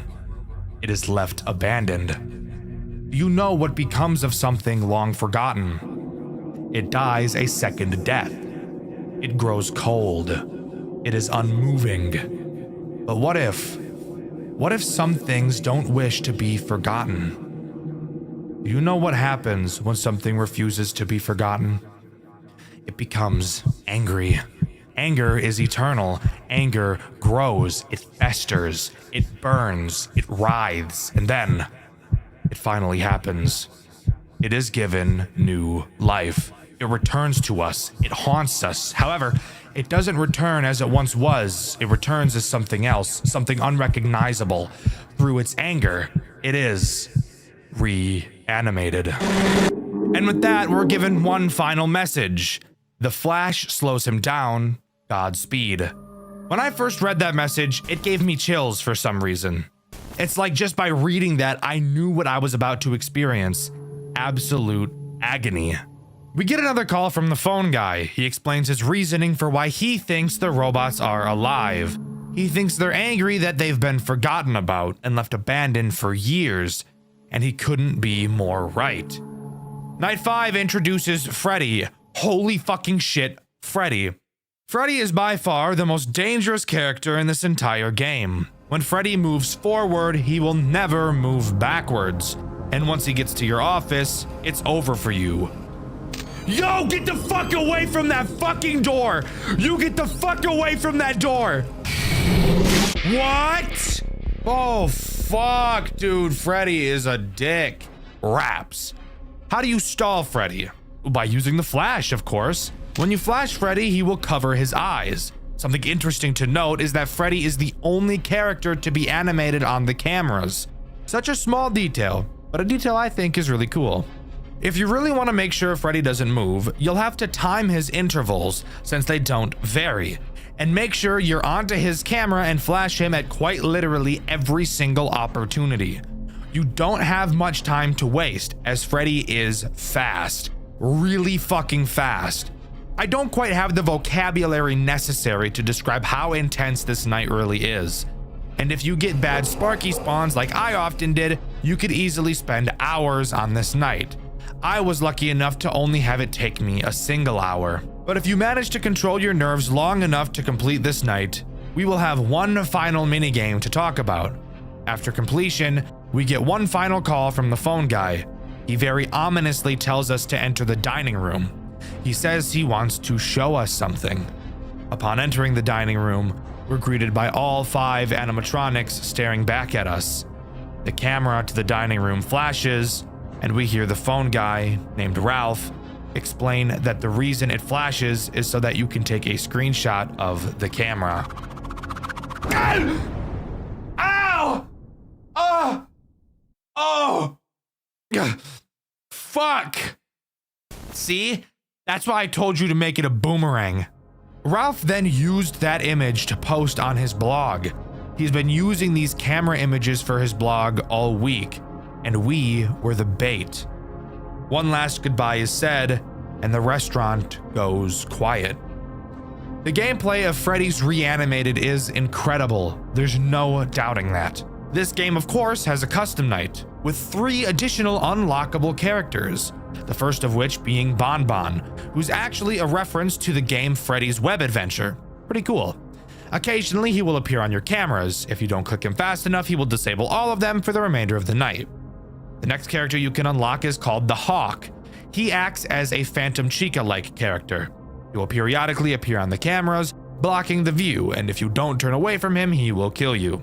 Pretty simple, but in a game where the cameras are super important, this guy can be a big pain in the ass. Finally, the last character you can unlock is Sienna, by far the most cancerous of the Custom Night 3. She will occasionally block the clock next to your door, which somehow prevents time from passing. This is a Custom Night character that can drop the realism at this point.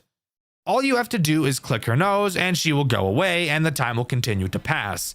Altogether, completing a custom night with these 3 additional characters is a torture I would never want to put myself through. But shout out to Dark Ryun who was able to pull it off, and whose footage you're seeing right now. I should mention that the custom night does have a secret ending, but I'll bring it up when I talk about the story of this game. Which, you know, we'll do right now.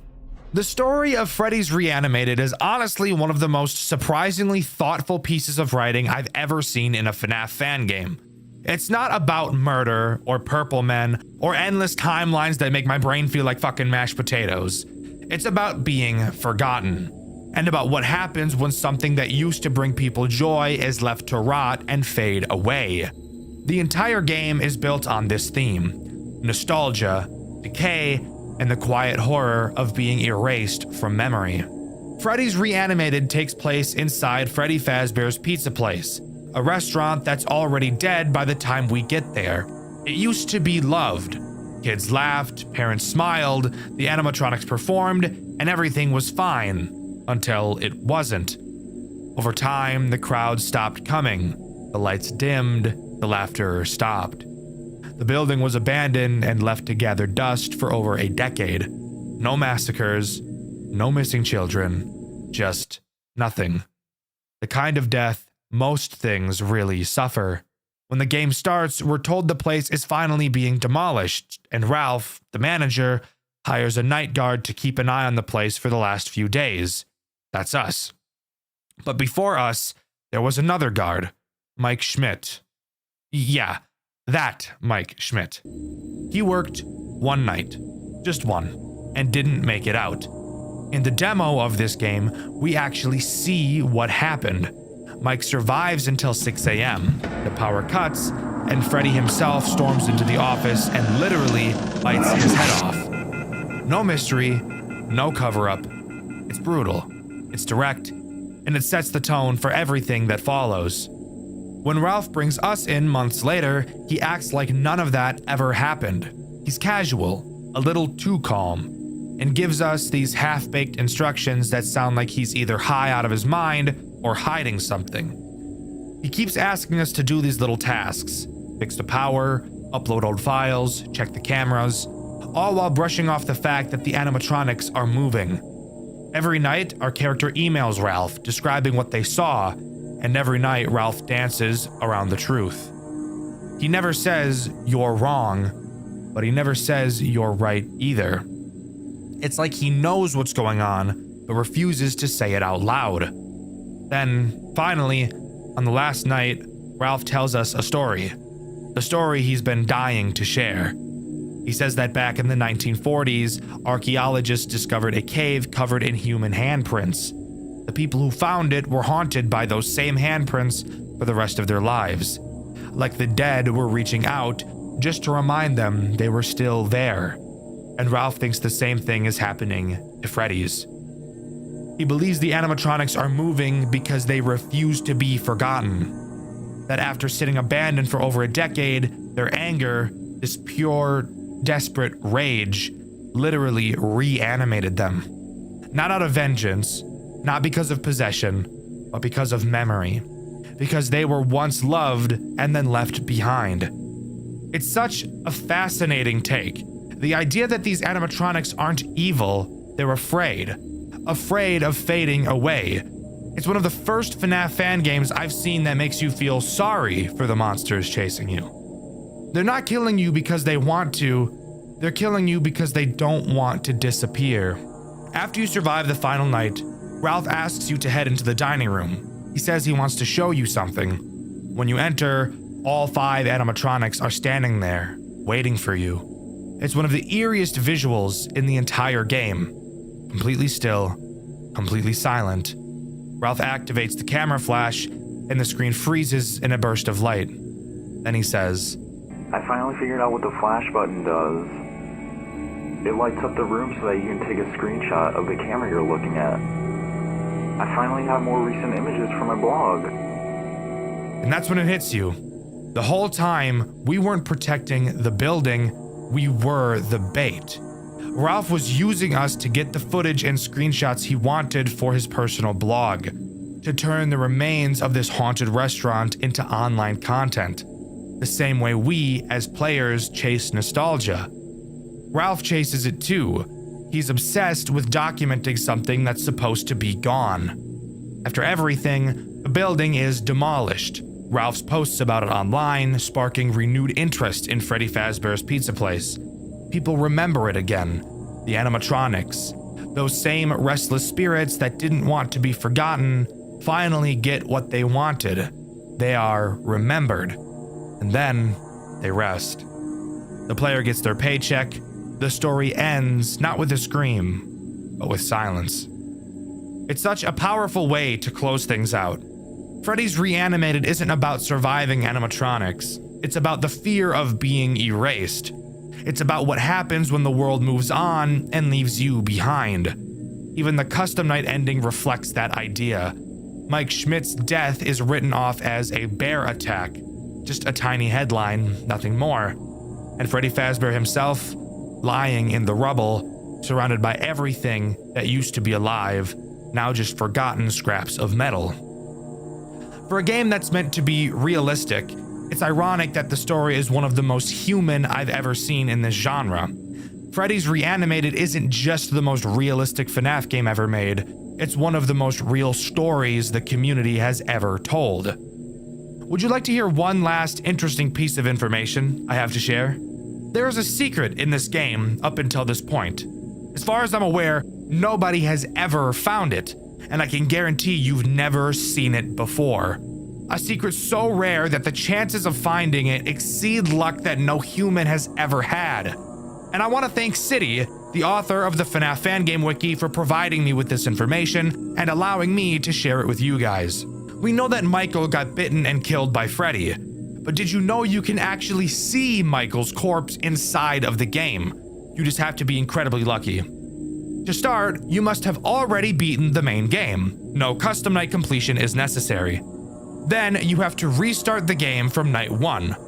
Before completing night 3, you will have to die at least 5 times. Then, upon beating night 3, when entering the hallway, there's a 1 in 10,000 chance to see the corpse. Slight gore warning, by the way. This is probably the most realistic looking gore I've ever seen in a FNAF game. If you can pull all of that off and get more lucky than any human on Earth, this is what you will see in the hallway. Truly some of the scariest shit I've ever seen. But there you have it. That's everything as far as I'm aware that Freddy's Reanimated has to offer. Overall, this game is one of the coolest experiences I've ever had since starting this channel.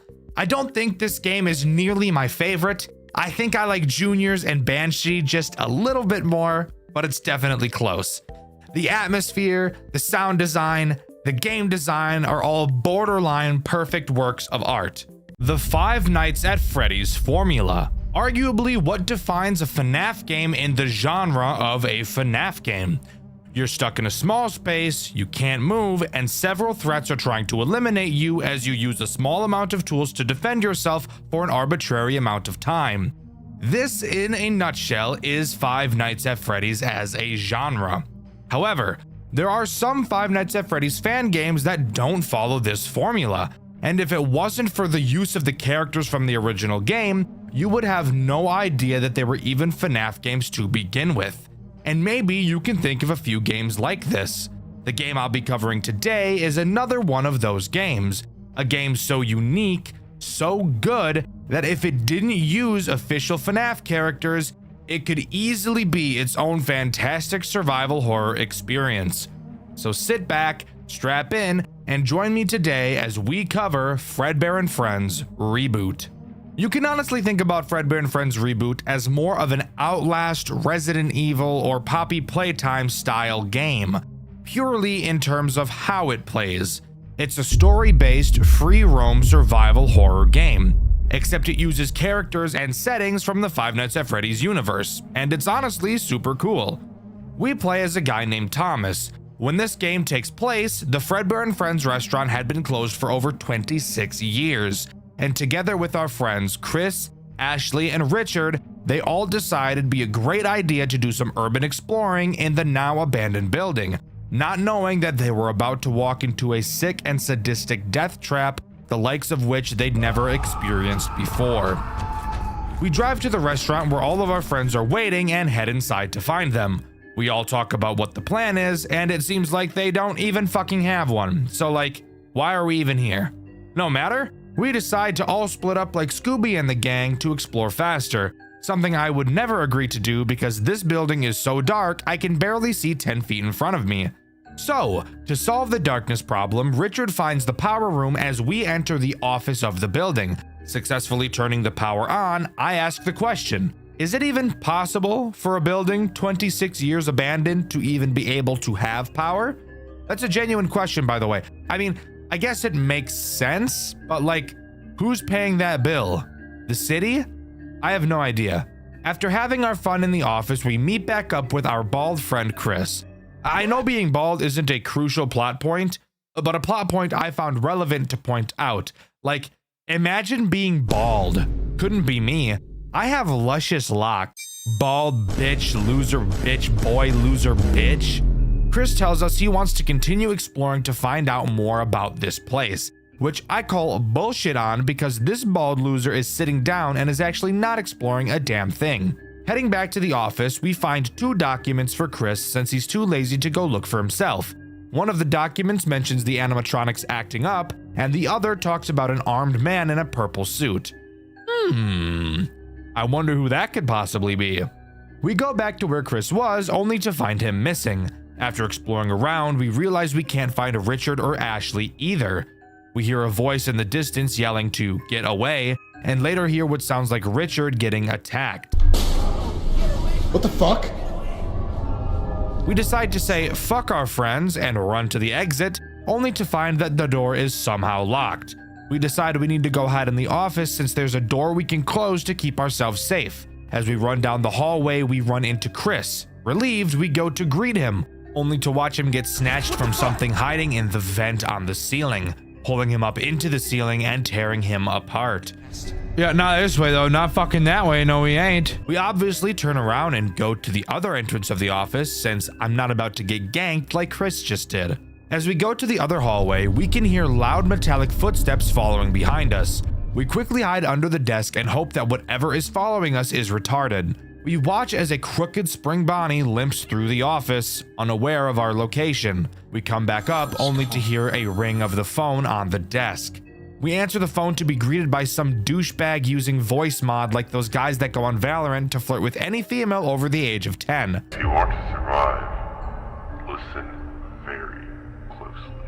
He tells us how to survive each of the 8 animatronics. the fucking 8 goddamn cock-sucking animatronics. My god, that is a lot. I'm not going to explain every single animatronic at the same time right now because that would be boring as fuck. And trust me, this phone call was also boring as fuck. The big thing that we're told is that Fredbear is scary, and he's the reason why one of the doors to the office is broken. So fantastic, we have a door that doesn't work. What exactly are we supposed to do? I have no idea. I have no direction whatsoever aside from let's go see if I can break the exit door down. But before we can try anything, we're forced to listen to a cutscene while there are 8 hungry robots whose mouths begin to water whenever they smell my gooch. During this cutscene, we're put into the perspective of a mechanic named Simon. We're told that we have to go into the Fredbear's building to fix some of the robots because the customers reported them to be acting aggressive. So we can gauge that this cutscene obviously takes place before the shutdown. After this cutscene, we're actually put into the perspective of this mechanic as we head inside the building to solve the problem at 5 in the morning because as an engineer, we're on call all the time, yet still get paid like dog shit and are still expected to just wake up and travel at any time, even for the smallest of reasons that could 100% wait until my fucking shift starts. But alright, let's go I guess. As we enter the building, we notice the animatronics are on for some reason, and they shouldn't be at night. We figure somebody just forgot to shut them off, so we go to the employees' room to flip the switch to power them off to take a look at them.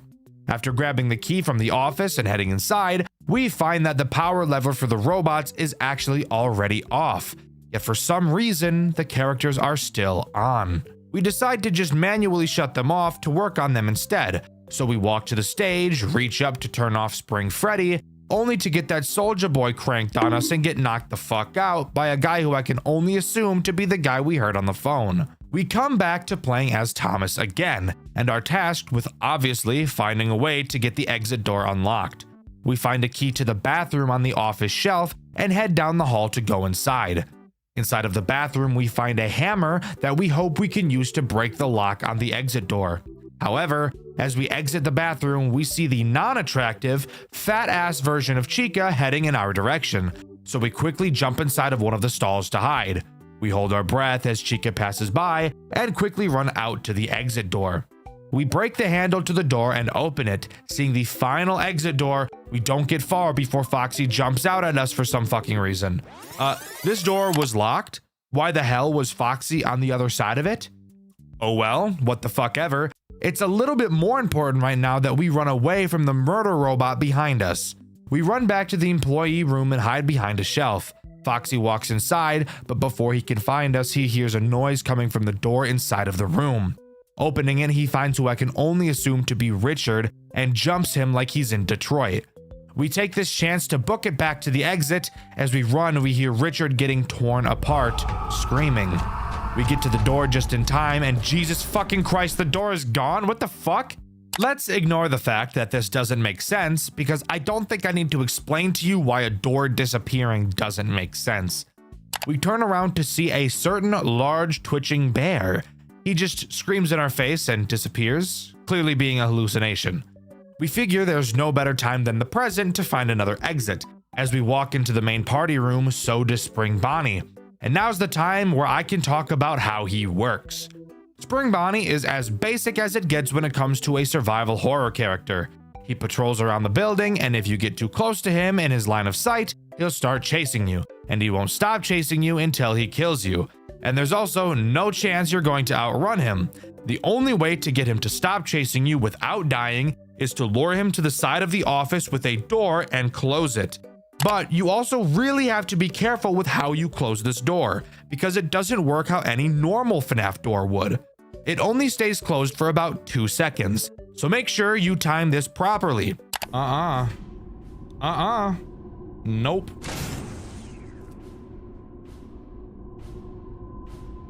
Oh!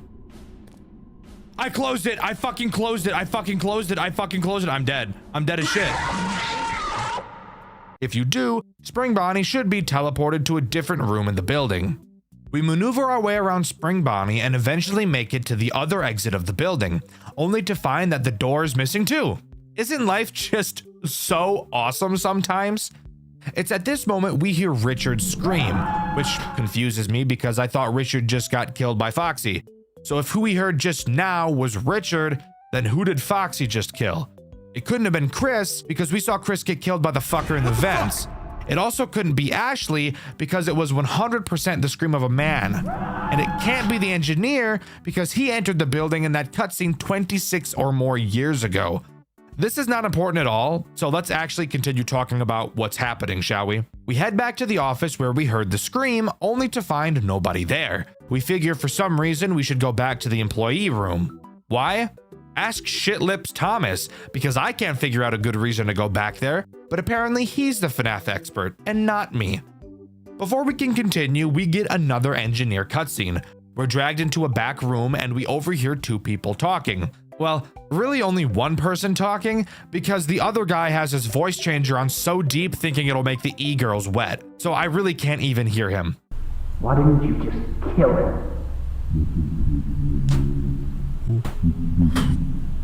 Really? Dave, you know exactly what happened before.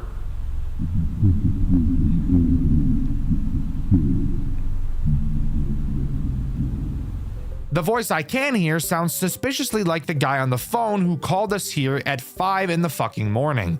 He tells voice changer guy that he should just kill us so we don't get away like the other engineer and spread the word about what they're doing. After not doing it, the phone guy decides to just do it himself, so he enters the room and stabs us to death. Fantastic. I really shouldn't have lived in Chicago. Everyone in Chicago gets stabbed. Going back to the employee room, we find the corpse of a police officer. Seeing that his radio had been taken, we now know that whoever is behind this really knows what they're doing. But we figure that because a police officer went missing, that other officers will be arriving at some point to look for him. So knowing all we have to do is survive, this game's most agonizing survival section finally begins. And I get to explain what all of the characters do in grueling detail, because they're all laid on us at the exact same time, and we're just supposed to remember what they all do from the 2-minute phone call we got 15 minutes ago. Hooray. Alright, well, the goal is easy. Just survive until 6 AM without getting found by any of the animatronics. Sounds simple enough. All we have to do is track all of their movements and learn their patterns, and then find a spot in the massive 3D environment where none of the characters ever have a line of sight to, right? Almost, but not really, because one main character. Bonnie. Bonnie is this game's way of preventing you from doing exactly that. On certain time intervals, Bonnie will emerge from the room where the puppet is. Yes, by the way, the puppet is in this game. Don't think too much about it. There are a lot of characters from a lot of different FNAF time periods in this game, so just shut up. Anyways, Bonnie will exit this room and make his way to the employee room to turn the puppet control lever on. Once it's on, the puppet will begin moving on a track across the ceiling that leads to a door which has some chains on it. Why are there chains on this door? Well, it's to hold back and stop the big bastard himself, Fredbear.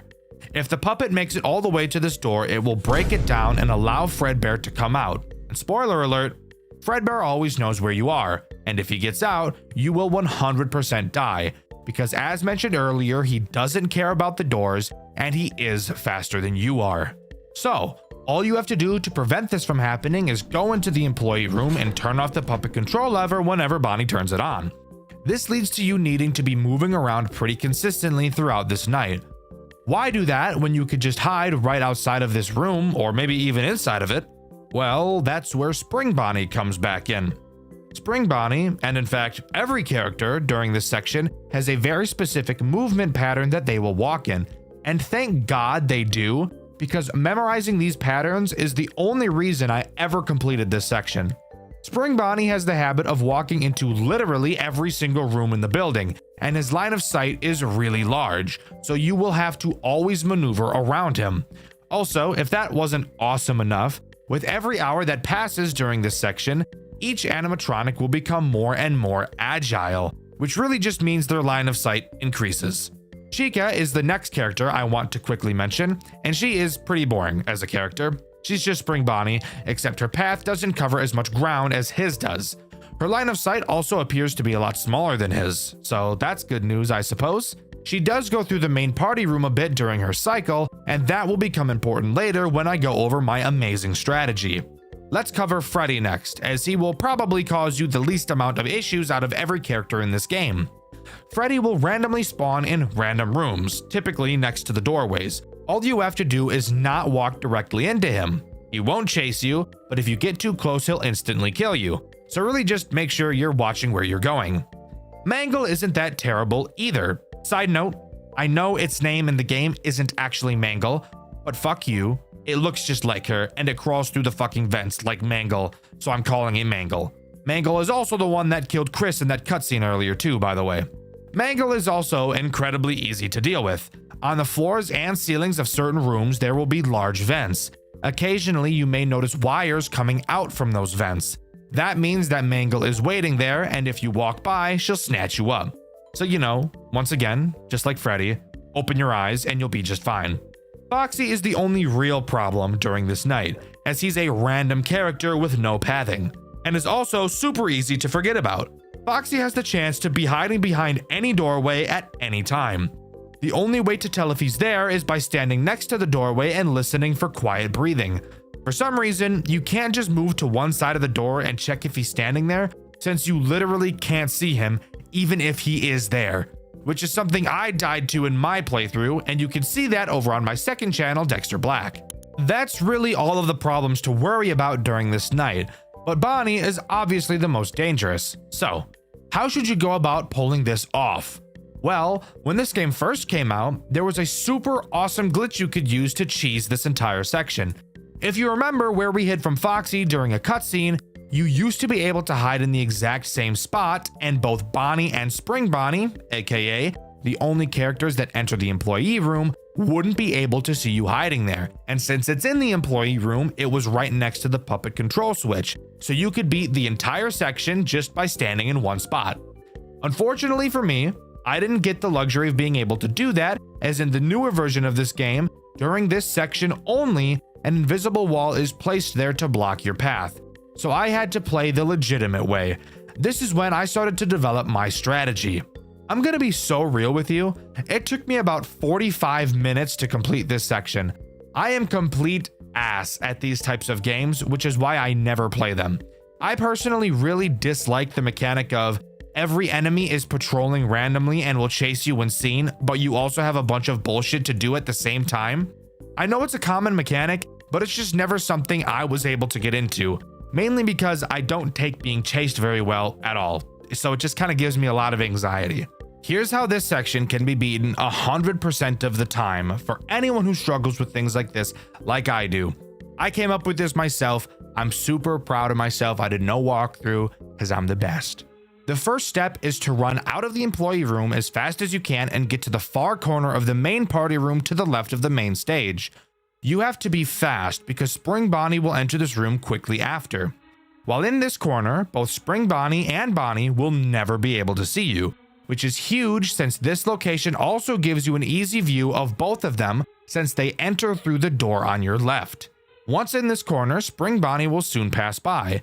After a while, Bonnie will enter the room. Bonnie is slow as shit, so this will take a while, but once you see him, you can start following him. Bonnie doesn't care so much about killing you as he does flipping the puppet switch, so you can actually get pretty close behind him. Creep, creep, creep, creep. That's the sound I make. Creep, creep, creep. You gotta match your steps with his, bro. Boom, boom, boom, boom, boom, boom, boom. All good. But obviously, if you get too close, he'll still kill you. Once Bonnie leaves the main party room to enter the hallway, Spring Bonnie should be up near the office, so you don't have to worry about him. Take the time it takes for Bonnie to enter the employee room and flip the switch to stand by the doorway to listen for Foxy. Once Bonnie flips the switch, quickly enter the employee room and turn it off.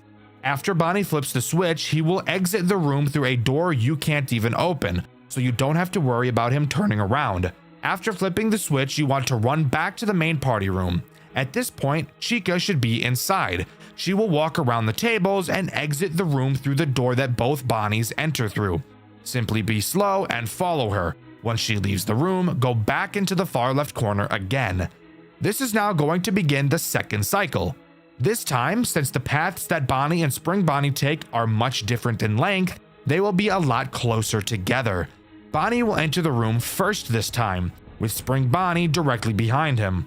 Once Spring Bonnie goes up and around the tables, you can start slowly following Bonnie.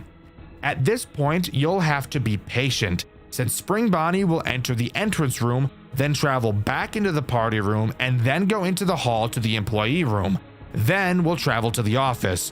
So you will hear Bonnie flip the switch, and you will have to wait probably 30 to 45 seconds before you can switch it back, because if you're too fast, Spring Bonnie will see you. If you sneak past him while he's in the entrance room, it appears that Foxy will always be behind the door to the hallway and you will die. So it's your best bet to just wait for Spring Bonnie to finish his cycle and start walking to the office. I recommend waiting directly in front of the stage during this section since he won't be able to see you. Once he goes down the hall, quickly run into the employee room and flip the switch. Then quickly run back into the party room and go right into the exit doorway. Chica will be entering the party room at this point, and if you're any closer to the stage, she will see you. Once she walks around the tables, once again, you can follow her out and go back to the hiding spot in the far left corner. Now, the third cycle gets a little bit scary, so be ready. Bonnie will soon enter the room again, with Spring Bonnie fairly close behind. However, there is enough room between Bonnie and Spring Bonnie for you to be able to get in between them. Closely follow behind Bonnie and Spring Bonnie will enter the party room. Continue to follow Bonnie into the employee room and shut the switch off immediately after Bonnie turns it on. Immediately run back to the entrance of the party room. At this point, Spring Bonnie should be walking into the exit room. You can take this small window of time to run to the front of the stage. Spring Bonnie will enter the hallway, and once he does, you're safe to go back to the exit doorway. Since Spring Bonnie is near the office, you don't need to go back to the corner. In fact, you actually shouldn't, because Chica will follow behind Bonnie. Bonnie will once again pass you, and you can once again follow him into the employee room and shut the switch. After flipping this switch, this final time, you're home free. Simply sit in the employee room and this nightmare of a section will come to an end. And the best part is, since the movement of almost all of the characters is scripted, you'll be able to use this method to beat this section of the game every single time without fail. I hope you enjoyed this overtly long explanation section. It's easily what took me the longest to do while playing this game, so I figured I should devote a long time in the script talking about it. Let me know what you think. After beating this section, we get a cutscene where we're running down the hallway, being chased by Spring Bonnie. We get into the office and close the door on him, which literally cuts the fucker in half. I love this. This is peak. Absolute cinema. As we turn around, Foxy charges at us, but luckily the animatronic power gets shut off and Foxy shuts down right in front of us. Walking down the broken doors hallway, we see a deactivated Freddy, and Chica tries to kill us, only to get powered off at the same time, which actually scared me in my playthrough, which you can find on my second channel, Dxtr Black. We continue to explore the now eerily quiet building. Going back to the exit, we fall to our knees, only for a door to appear in front of us, locked by a code. A voice comes over the intercoms that sounds weirdly like the guy that killed the engineer in a previous cutscene. He tells us that he's impressed by our work and that the animatronics we faced thus far will be deactivated for the remainder of our stay, aside from two, who he calls his favorites. It's now up to us to figure out the code. We find a piece of paper on the wall that says "Find me." Not totally sure what the hell that means. We wander around into the puppet room where we find writing on the wall saying "It's me." Next to this message, we find another piece of paper saying, "My back is to the corner." After reading this note, the two threats of this section activate: Fredbear and Mangle. Again, Mangle acts a bit differently, so let's talk about her first. This time, she's no longer in the vents. She's walking around the building. If she sees you, she'll roar like a dinosaur. And if you don't get out of her line of sight in 4 seconds, she'll start chasing you. And she won't stop until she catches you.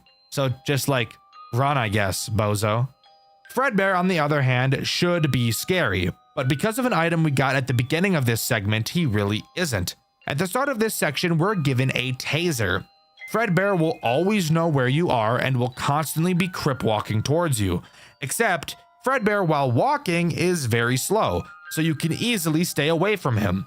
Every once in a while, he will also roar for some reason and will then begin to charge at you. While he's charging, he will be faster than you, but when he gets close, use your taser to stun him and he'll go back to walking. So avoiding the threats on this segment is honestly a cakewalk compared to what we had to deal with during the last section. Now, I had a stroke trying to figure out what my back is to the corner meant.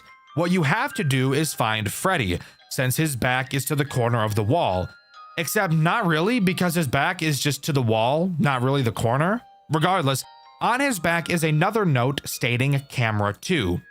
I've neglected to mention the cameras thus far, but that's because they're literally completely useless for the most part. Throughout the building, there are several monitor stands where you can place your monitor, because I guess you can't just hold a fucking iPad with your hands.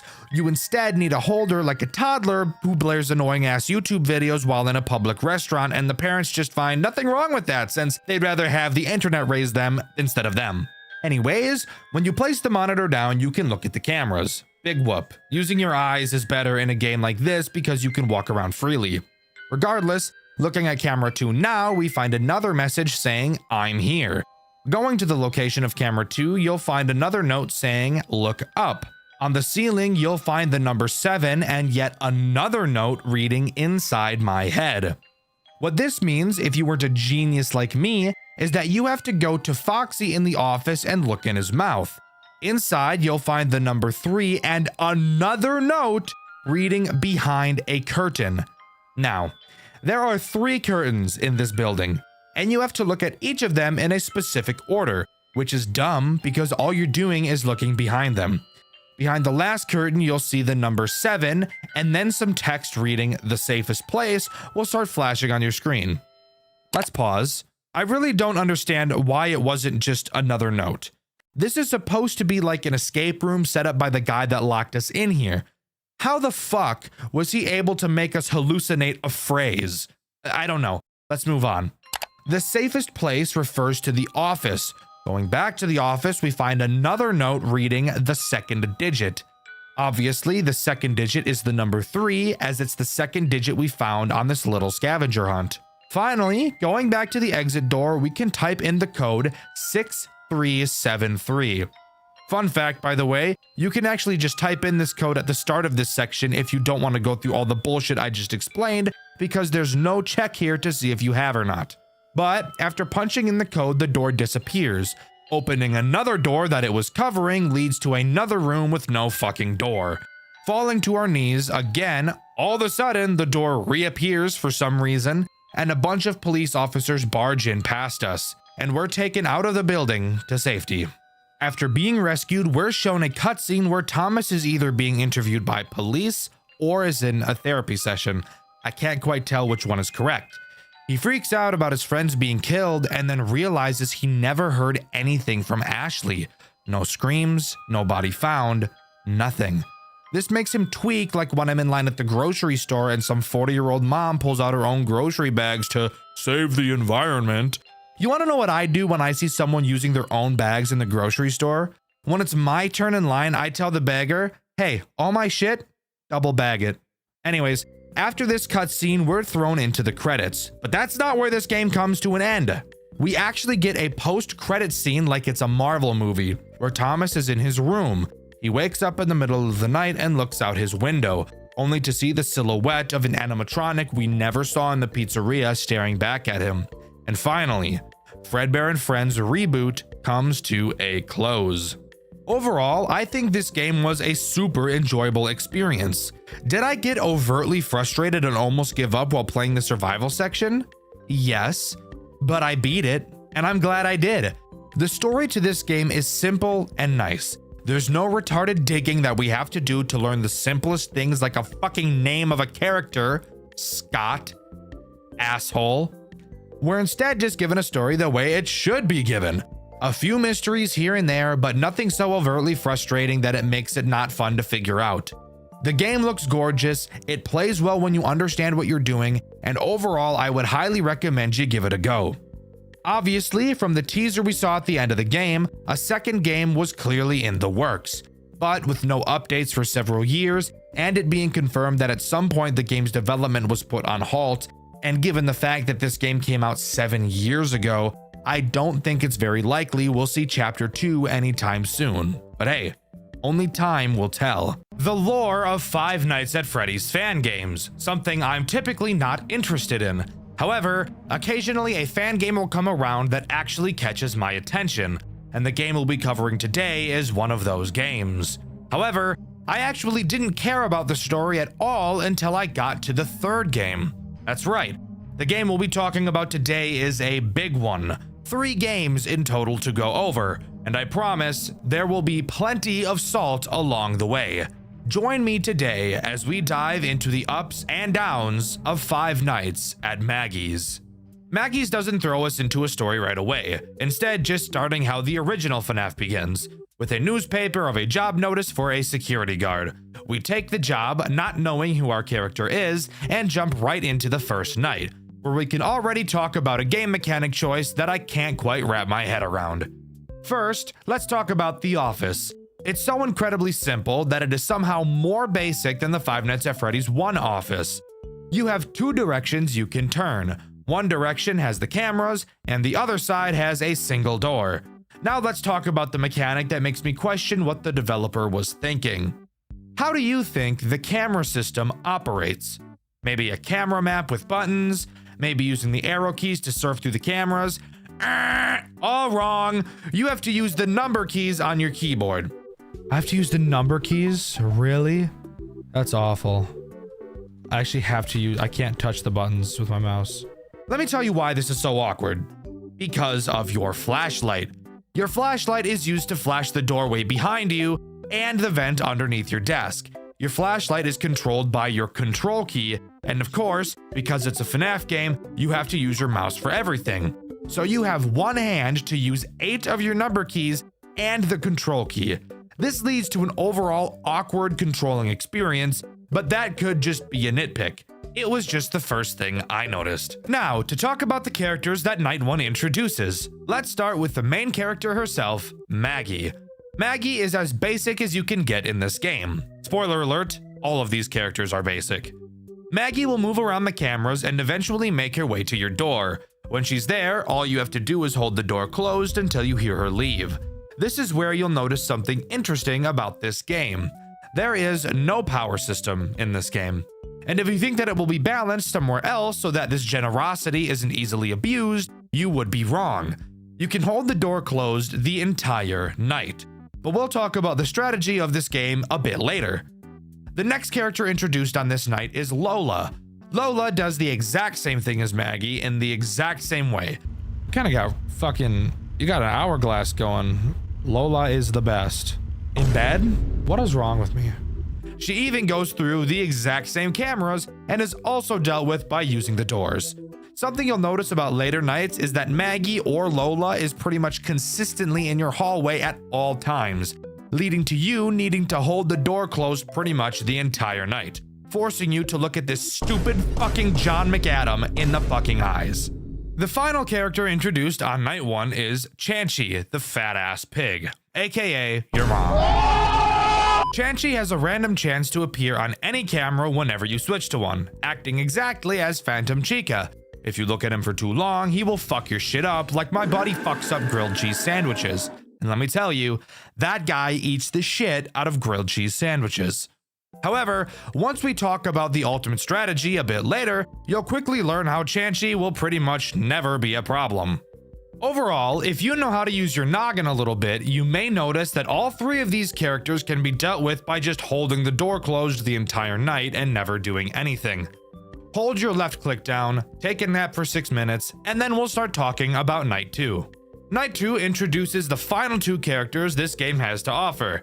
That's right, guys, it's about to get crazy. Not really, but let's talk about these 2 new assholes. Let's begin with Hank. Hank will try to enter the vent underneath your desk. Once he's there, he'll make a sound cue. Simply look under your desk and flash him with your light and he'll go away.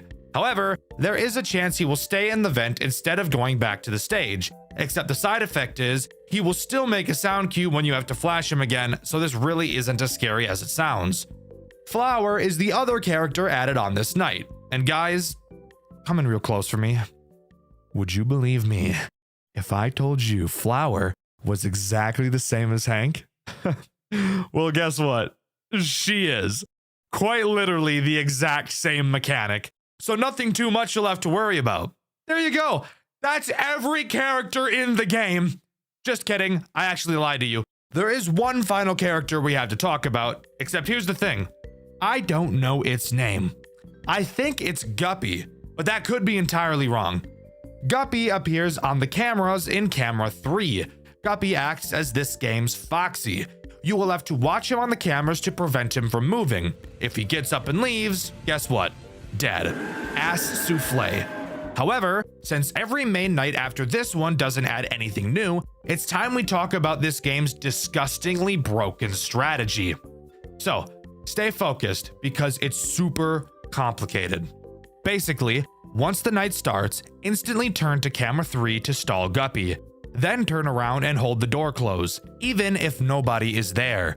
If at any point you hear a vent noise, quickly turn around and flash the vent, then turn back around and hold the door closed again. There you go. You've just beat the game. This strategy successfully stalls Guppy, ignores Chanchy since you're never switching cameras, keeping the doors closed long enough that nobody will ever get in, and will handle the vent animatronics more than adequately. Nights 2, 3, 4, and 5 can all be handled using this strategy. This is by far this game's biggest downside. It is so easy that it's boring. The majority of this game is spent staring at this stupid fucker's face. I hate this guy's fucking smile. Look at this piece of shit. Ugly ass, fuck ass boy. John McAdams. More like John McFat-ums. Am I right or am I right? Yeah, I'm right, I know. You guys can laugh. No, you can laugh, it's okay. It's okay, I know I'm funny, it's okay. Now, you might have noticed I mentioned that strategy only works up to night 5, and that's because I lied again. There's another character we have to talk about that's integrated on night 6. I don't know his actual name, and fuck you, I'm just gonna call him Porky since that's what I called him in my playthrough, which you can see over on my second channel, Dxtr Black. Porky Pig acts as this game's final boss character. Night 6 is impossible. Kind of. Porky Pig can attack both your door and your vent. He also moves at the speed of fucking sound. He will go from your door to your vent in the span of 2 seconds. Now, here's where it gets impossible, and the funny story that goes along with this. So, here's the hilarious extra mechanic with Porky. He can actually be at your door and in your vent at the exact same time.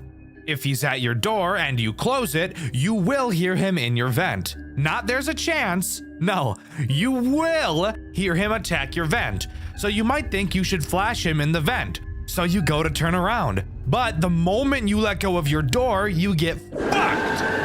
What the fuck, dude? What the fuck is that? I hear the vent noise. I did not hear noise hearing him enter the hall. He's in the hall. If I open the fucking door, it doesn't matter where he is in the hall, he just fucking kills me. Since once again, he will be in both places at the same time. Dxtr, that doesn't sound very fun at all. Well, listen to this. Apparently, I played a version of the game where Night 6 was broken, as I received a comment from the game's developer telling me so.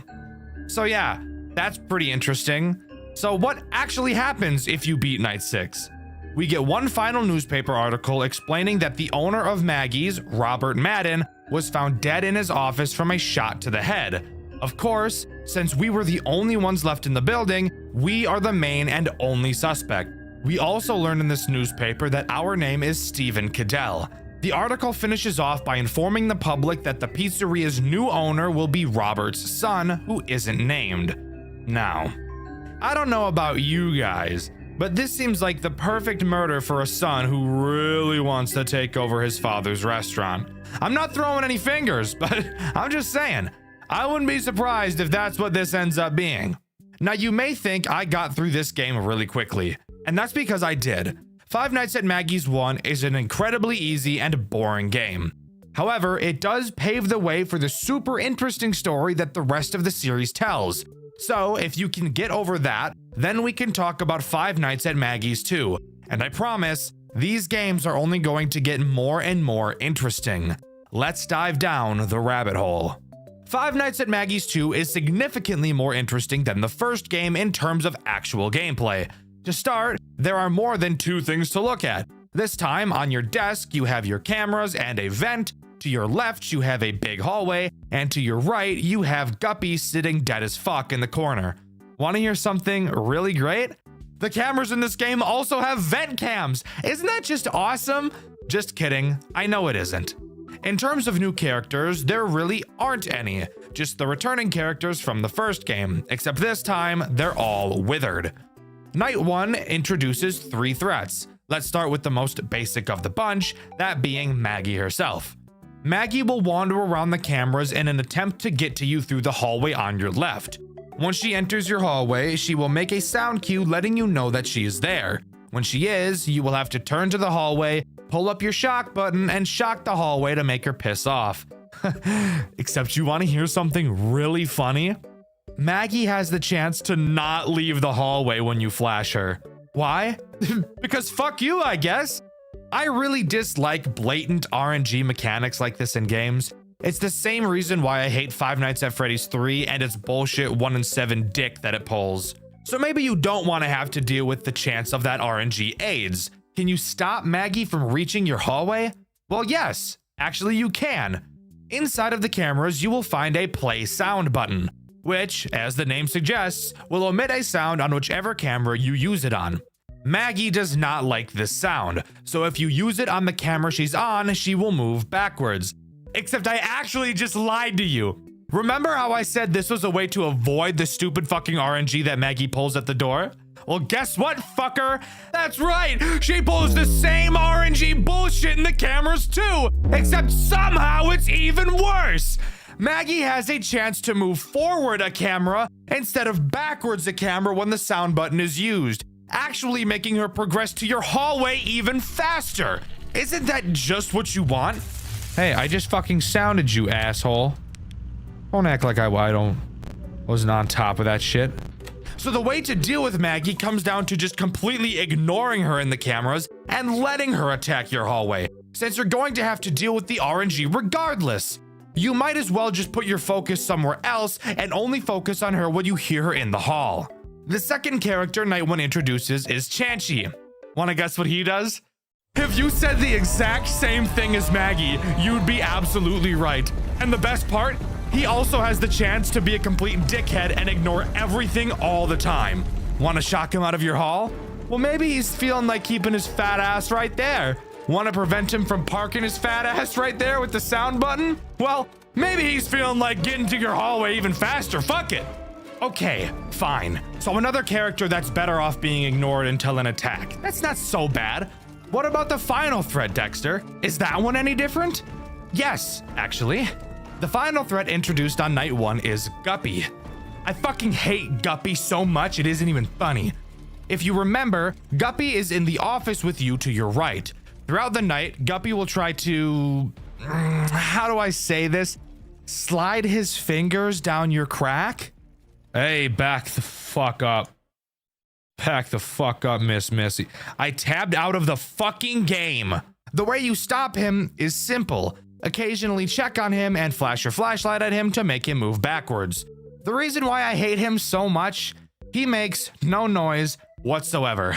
Not a single peep from this motherfucker right here, and he moves fast, especially on later nights. This guy is so fast, it's infuriating. And because he makes no noise, he's even easier to forget about. I hate him. He is buns. Hot ass, shitty robot. But overall, Night 1 isn't too bad. So let's move on to Night 2, which introduces 3 new threats: Hank, Flower, and Lola. Let's start with Hank and Flower since they both do the exact same thing. These two take advantage of your vents, crawling through them to attack you via the giant vent directly in front of you. If you see them in the vents, you can close whichever vent they're in. When you do, they too can choose to RNG fuck your ass instead of cooperating. The ideal situation will have them go back to the stage, but in all likelihood, it's much more common for them to go nuh-uh and just move to another fucking vent. Isn't that just so awesome? What's the point of even closing the fucking vent if they're just gonna phase through it? Fuck it, I don't care. Here's something really sick about these guys. Once they enter the big vent, that doesn't mean you lose. If they get to the vent in front of you, if you just stare at them for a few seconds, they will go back to the stage. So this brings up another flaw in this game's design. Using the close vent door button is completely useless against these two, because you can deal with them so much more easily by just allowing them to attack and looking at them. So why even bother checking the vent cams for them at all? Well, whatever. What about Lola? What could she do? Well, she acts as a phantom Chica type of character. She will appear on the cameras randomly. If you stare at her for too long, she will pile drive towards your office through your vents to attempt to kill you. However, you may have noticed a slight flaw. We've already established that there is no need to check the cameras whatsoever. Maggie and Chachi are easily dealt with by letting them attack the hallway, and Hank and Flower are easily dealt with by letting them attack your vent. So is Lola ever a problem? No, and even if she was, when she gets to the vent in front of you, if you just literally look in any direction that isn't directly at her, she will go back to the stage. So again, yet another character that doesn't even need to be worried about. If she's in your vent, just don't look for a few seconds. Sure, she will also disable your cameras for a little bit when she attacks, but we've already established your cameras are pretty much a fucking rock, so that really doesn't matter. Something interesting about Maggie's games is that they don't have any post-night bullshit nobody cares about. So we can just get right into night 2, where we can talk about the first legitimate threat of a character, Porky Pig. Remember him? Yeah? The guy that made my version of Maggie's One Impossible? Which, by the way, I found out in this game, his name is actually Surdy. Needless to say, I already had some pretty bad blood with this guy. But how bad could he really be, right? Very. Let me just tell you, he can be very bad. Surdy can take the approach of every character we've seen so far except Guppy. He can attack both your hallways and your vents. Fuck the hallway attack, it's dealt with in the same way as Maggie and Chachi, and yes, also has the same bullshit RNG, so does his camera movements. What we really want to talk about is Surdy in the vents, because that's where he becomes a bitch. When Surdy is in the vents, you need to be in full-blown panic mode. Oh god. Oh god, oh god, oh god. Even the game knows how much of a problem Surdy in your vent is, because it literally gives you a fucking warning on your cameras letting you know exactly which camera he's in. Obviously, if there's not a brain in your head, you have to close the vent until he goes away. And now's the time I should mention how these vent doors actually work, and why they make me want to shove a pencil down my urethra and snap it in half. Since there is no power in this game, there obviously has to be some nerf to these doors, but the nerf chosen just makes me piss blood. But that also might be from the pencil, I'm not sure. If at any point you pull down the cameras, the door will open. I don't think there's anything wrong with that. What really makes me want to die is that the door will open even if you switch cameras. So when a door is closed, you're locked in looking at it until whatever is inside leaves. And let me tell you about that. These fat motherfuckers don't move a goddamn inch! Literally, these fuckers will sit there in those vents with the doors closed for what feels like a fucking eternity. And on later nights when Guppy turns into a fucking track star, it makes it really easy to clench your legs so hard and your testicles shatter into 32 small ass pieces. Fuck me in my ass. I was literally turning to you. Literally was turning to you. I got stuck. I was fucked, dude. I was fucking everything had to be fixed. The sound had to be fixed. The fucking vents had to be fixed. My dick had to be fixed. Fixed as fuck. Because you can't just stare at him in the vent to make him piss off like you can with the other vent characters, if he gets to you, your onion rings. Completely Jover. But surely this game can't get any more bullshit, right? Surdy was the last character introduced from the first game, and Dxtr already said that there wasn't any new characters, and Dxtr wouldn't lie to me. He's a YouTuber, and a YouTuber has never lied before, right? Hate to break it to you, Buster. I lied. Night 4 introduces Jerry, the blue fucker. Who the fuck is Jerry? Well, let me tell you about Jerry. Have you ever thought to yourself, golly gee, one Surdy is already a headache to deal with. If only I could add another one. Well, if so, then you're in luck. Did you like one fucking Surdy in your ass? Why not two? Because that's exactly what Jerry is. Surdy 2.0. Except there's one key detail that doesn't really matter, but does just show Jerry was supposed to be the most AIDS character of all time. He's not even affected by the sound button, period. So there was quite literally no way to stop him. And he is fast, like really fucking fast. If he gets to your hallway and decides to bullshit RNG you, guess what, fucker? Game over, because by the time your shock recharges, you'll be dead. But in all honesty, that's not even the worst part. The worst part is without a doubt the fucking Tyson gay guppy over there in the corner. You piece of fucking shit! This motherfucker is so goddamn cocksucking fast it hardly seems fair! Everyone in Night 5 is so fucking fast they will be sharding in your eyes from the moment you start the night. But the only place they aren't fast? The fucking vents that you can't look away from lest the doors open wide, allowing for any cold metallic robot to penetrate me in the ass and rupture my colon! Fuck! Fuck! Not to mention that Night 5 is so fucking loud, you won't be able to focus on the sound cues whatsoever. I gave up on Night 5. I don't care. This night was bullshit. This game was bullshit. Butt plug. Heart attack inducing fuck. So no, I didn't beat it. I'm not going to beat it. I'll beat my dick, but let's pretend like I did beat it. What happens then? Well, you get given Night 6, which is even fucking harder. Just a full-blown ass pounding with you as the main victim. I'm glad I didn't make it this far.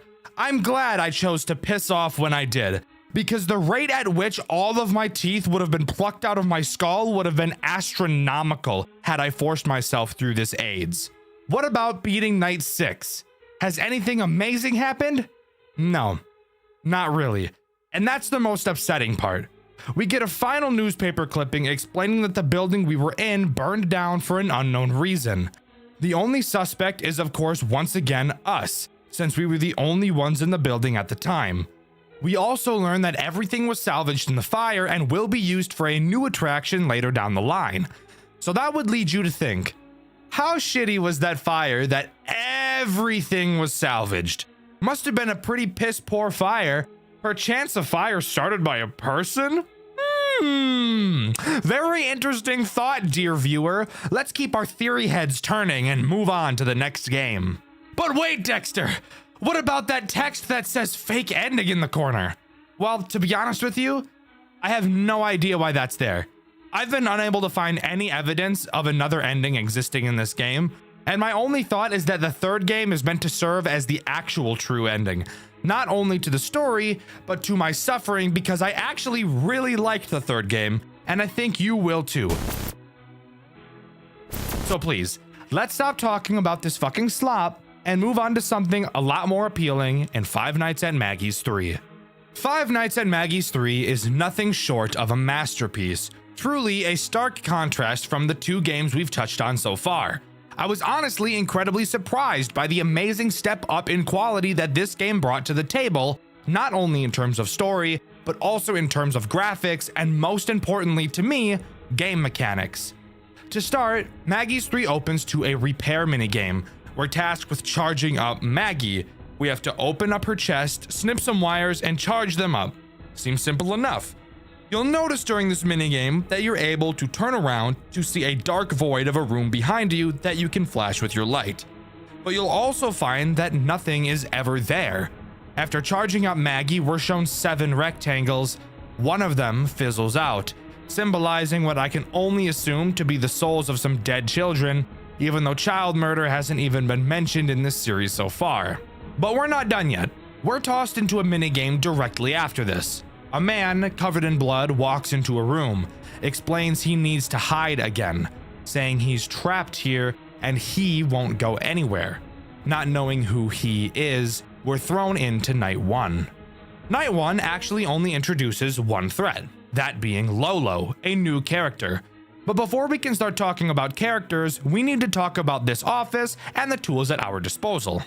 We have 2 doors. Finally, something we can be familiar with. These work the exact way you'd expect them to, so nothing weird there.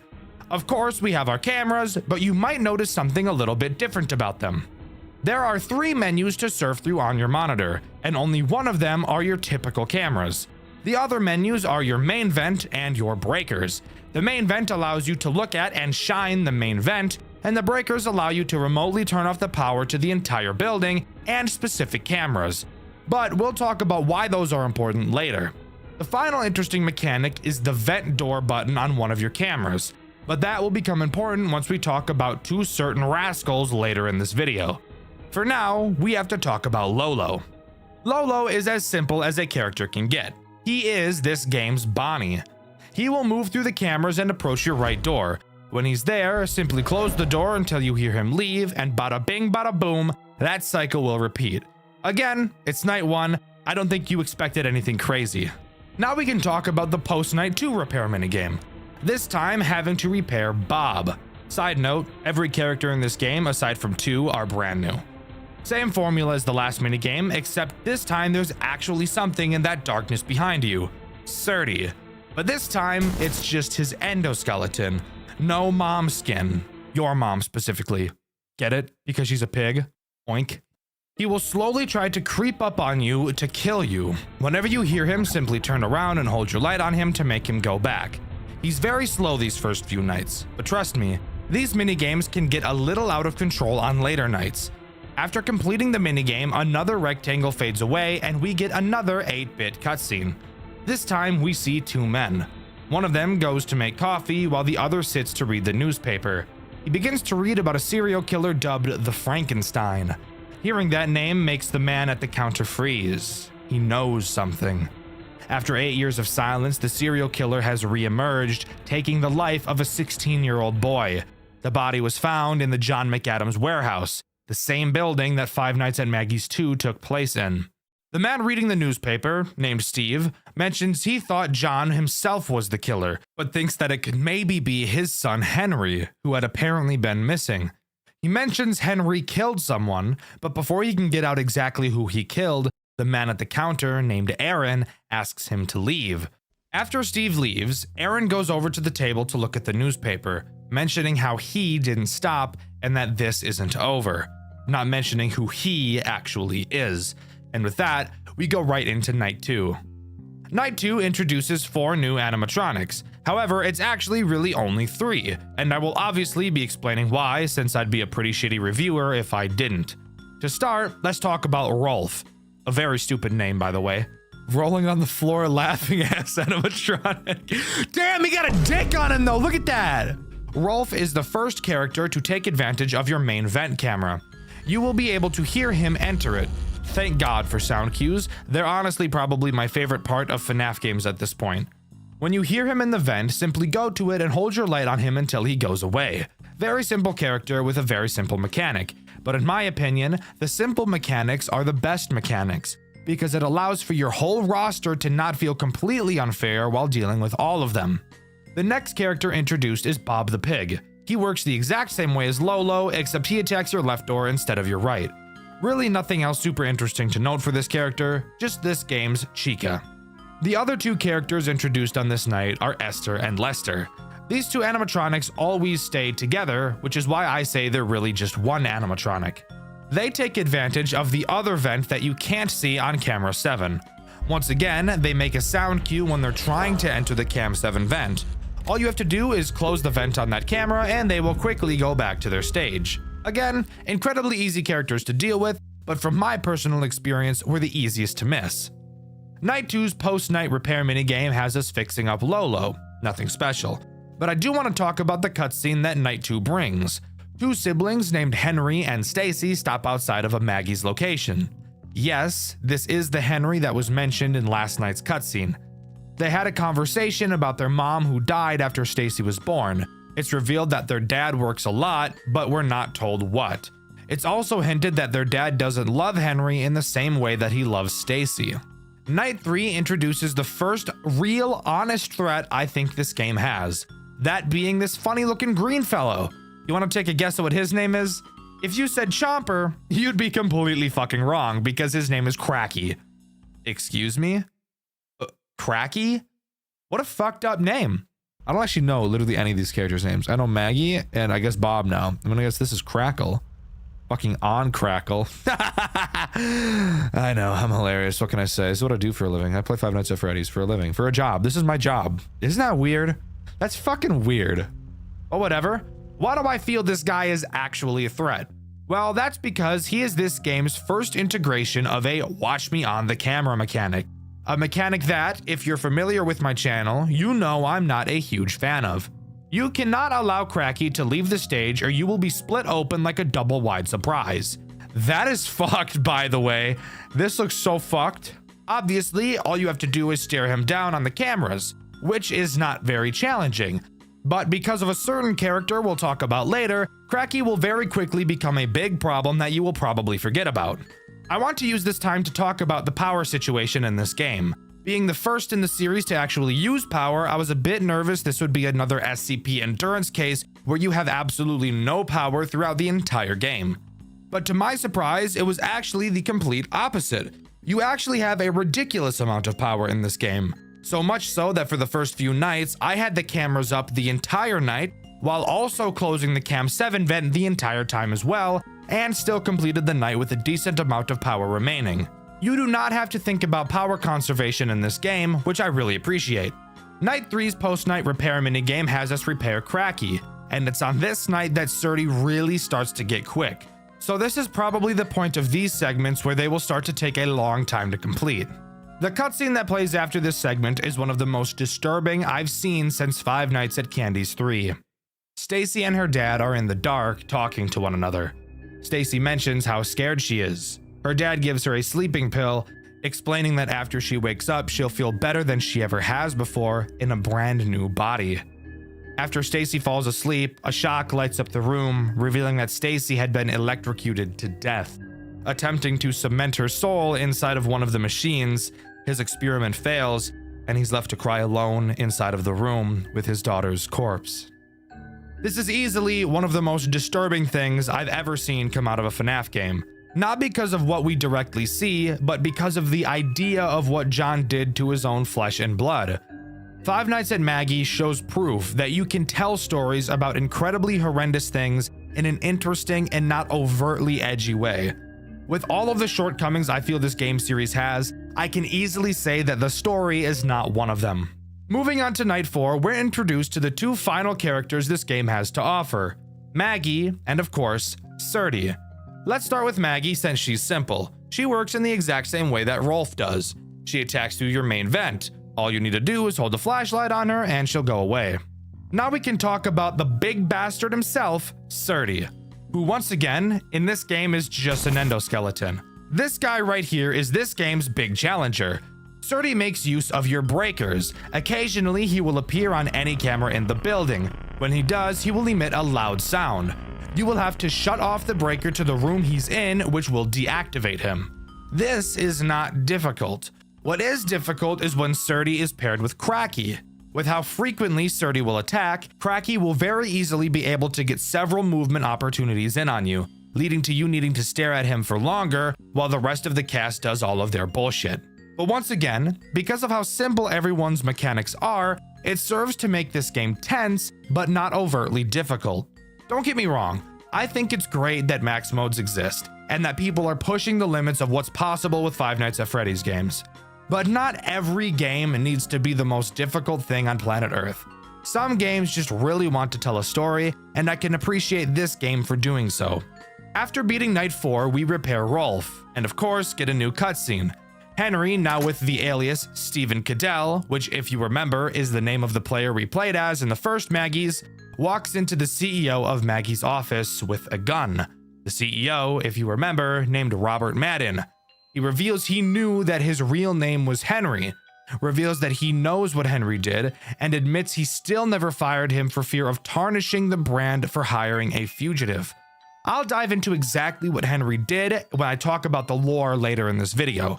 Henry demands to get his father's experiment files, and when Robert refuses, Henry shoots him in the head. This is the situation that was mentioned at the end of Five Nights at Maggie's 1. Night 5 introduces nothing new, just being a harder version of Night 4. After completing it, you fix both Esther and Lester, and of course, we get another cutscene, which is also pretty disturbing in nature. John McAdams, expecting to see his son home by 11, is still working on his project. Henry, his son, walks in at 12 completely plastered. Henry begins to gaslight his father for not caring about his own children and claims that he's responsible for killing Jason, a brother that up until this point we hadn't heard of. John reveals that he used his animatronics to revive his children from the dead because he loved them. Henry, not knowing any of this had been taking place up until this point, is obviously incredibly upset.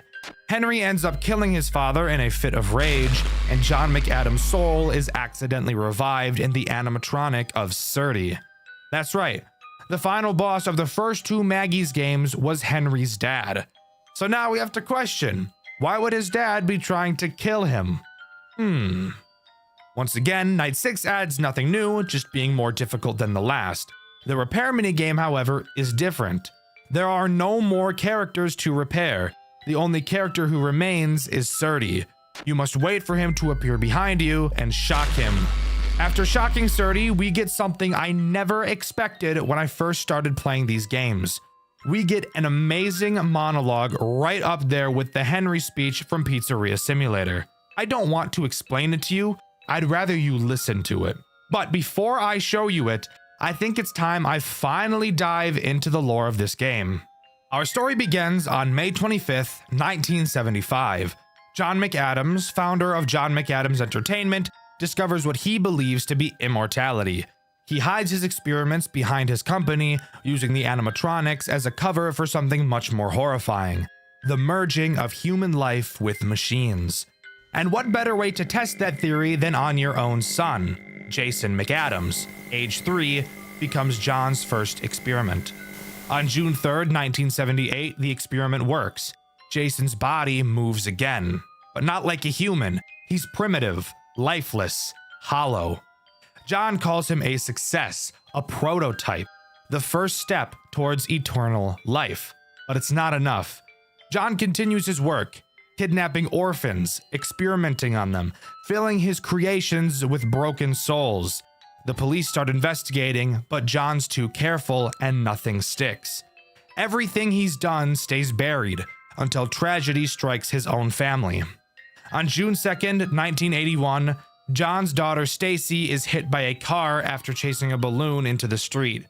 She's brought back to her father, barely alive, and John sees another chance. He tries to revive her using the same process that brought Jason back. It fails, and what's left of Stacy dies in his arms. In Five Nights at Maggie's 1, you can actually hear John crying during one of the tapes. That is this moment. A year later, everything falls apart. On August 26, 1982, John's last surviving son, Henry, comes home drunk, furious, covered in stains, and done with his father's bullshit. He accuses John of killing his siblings, of caring more about his machines than his family, and for once, he's right. John tries to justify it, saying he only wanted to bring them back, that he did this because he loved them, but Henry heard enough. He kills his father right then and there, but death doesn't stick in this family, because the next day, John wakes up again inside the Surdy animatronic. His experiment worked, but at the cost of his own humanity. The man who wanted immortality finally got it, but in the most twisted way imaginable. Years pass, and Henry goes into hiding under a new name, Stephen Cadell. On May 3rd, 1985, he takes a job at Maggie's Magical World as a night guard, seemingly just looking for cash. But through old VHS tapes, he learns the horrifying truth. His father is still alive inside Surdy. Henry tracks down Robert Madden, the new CEO of John McAdams Entertainment, and demands his father's research. Robert admits he's known who Henry really is this entire time, but never fired him because it would tarnish the company's image. So Henry does what the McAdams family does best. He kills him. He stands on business. But even that isn't the end. In 1992, a new serial killer surfaces. The media calls him the Frankenstein. Victims are found mutilated, fused with machine parts, and all signs point to one name: John McAdams. Somehow, he's still out there, using the Surdy suit to continue his experiments. Henry, now under yet another alias, Aaron Meyer, realizes his father will never stop, and if he can't destroy him, he has to contain him. But this story isn't just about the McAdams family. Around the same time, another branch of the company is causing problems of its own. Back in 1980, two men were hired to perform as Springlock entertainers at a restaurant called Surdy and Jerry's. They were taught how to use the suits by Daniel Gennaro, the son of the restaurant's founder, Manuel Gennaro. When Manuel died, Daniel took over and rebranded the place into Guppy's Magical World, adding new characters like Kraki and Guppy. Everything was fine until 1988, when both performers suffered Springlock failures live on stage. One jumped off mid-performance, the other tried to save him, and both ended up crushed inside their suits. They die instantly, only to possess the animatronics they performed in. Daniel, being the charming piece of shit he is, mocks their death, saying the only real problem the company would ever have is if kids went missing. And sure enough, soon after, they do. Surdy and Jerry, now possessed, start killing children, souls that would later inhabit Maggie, Lola, and Chanchy in the first two games. Eventually, in 1990, a sister location called Maggie's Magical World opens and the pattern repeats. More kids vanish, and an investigator, our playable character, takes a job trying to uncover the truth. Each night, we explore a different location, finding drawings, blueprints, newspaper clippings, everything pointing towards what's really been happening behind the scenes. By night 4, we find a hidden room behind the show stage. It's filled with evidence and notes from a previous investigator, the same one who went missing. When we report everything to our boss, he fires us, calls us crazy, and closes the case.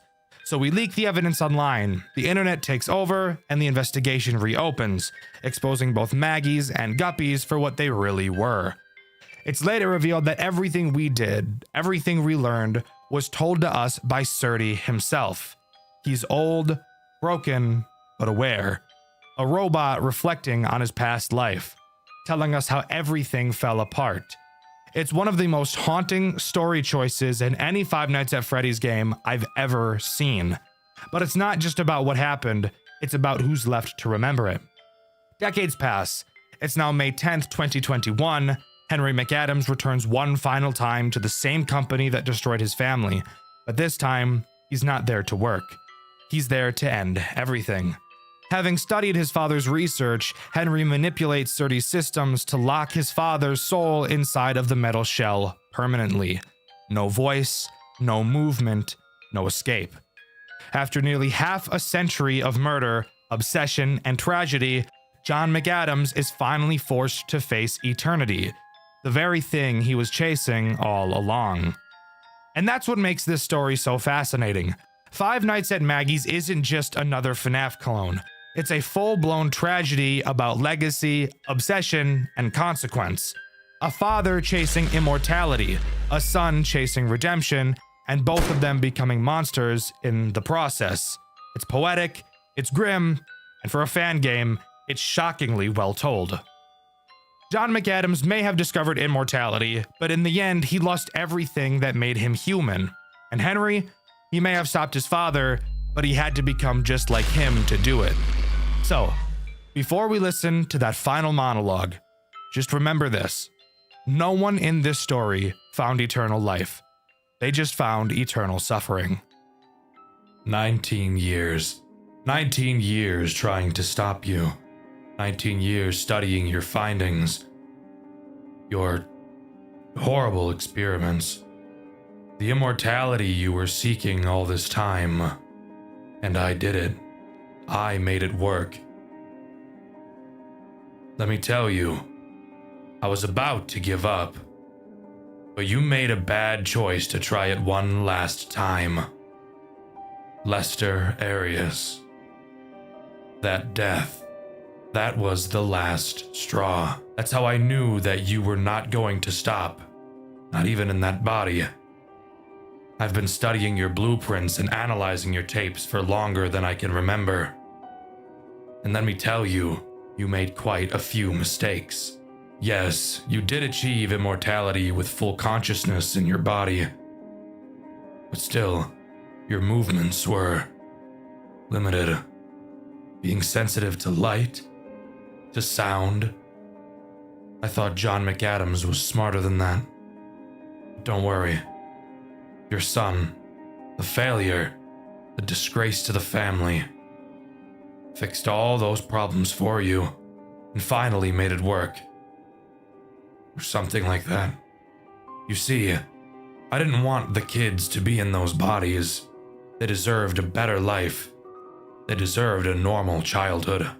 Play with kids their age, go to school, and socialize like normal human beings.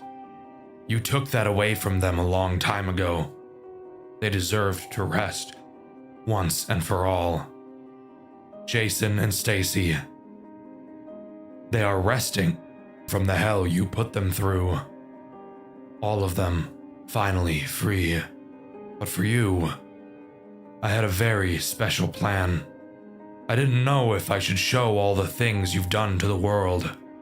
On one hand, it would have brought peace to the people who were still terrified of the dreaded Frankenstein.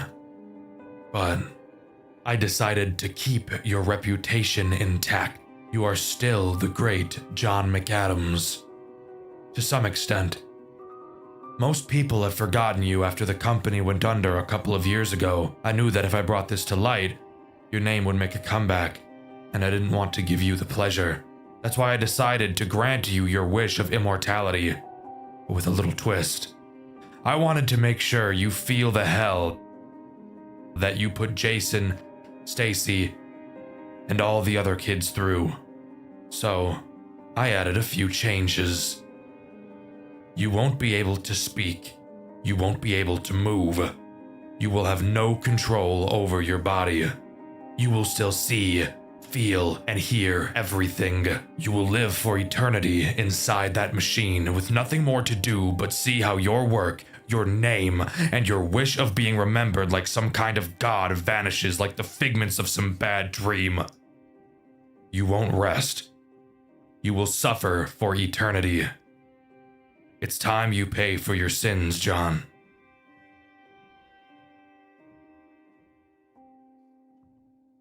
And there you have it. As far as I'm aware, that is everything that Five Nights at Maggie's has to offer.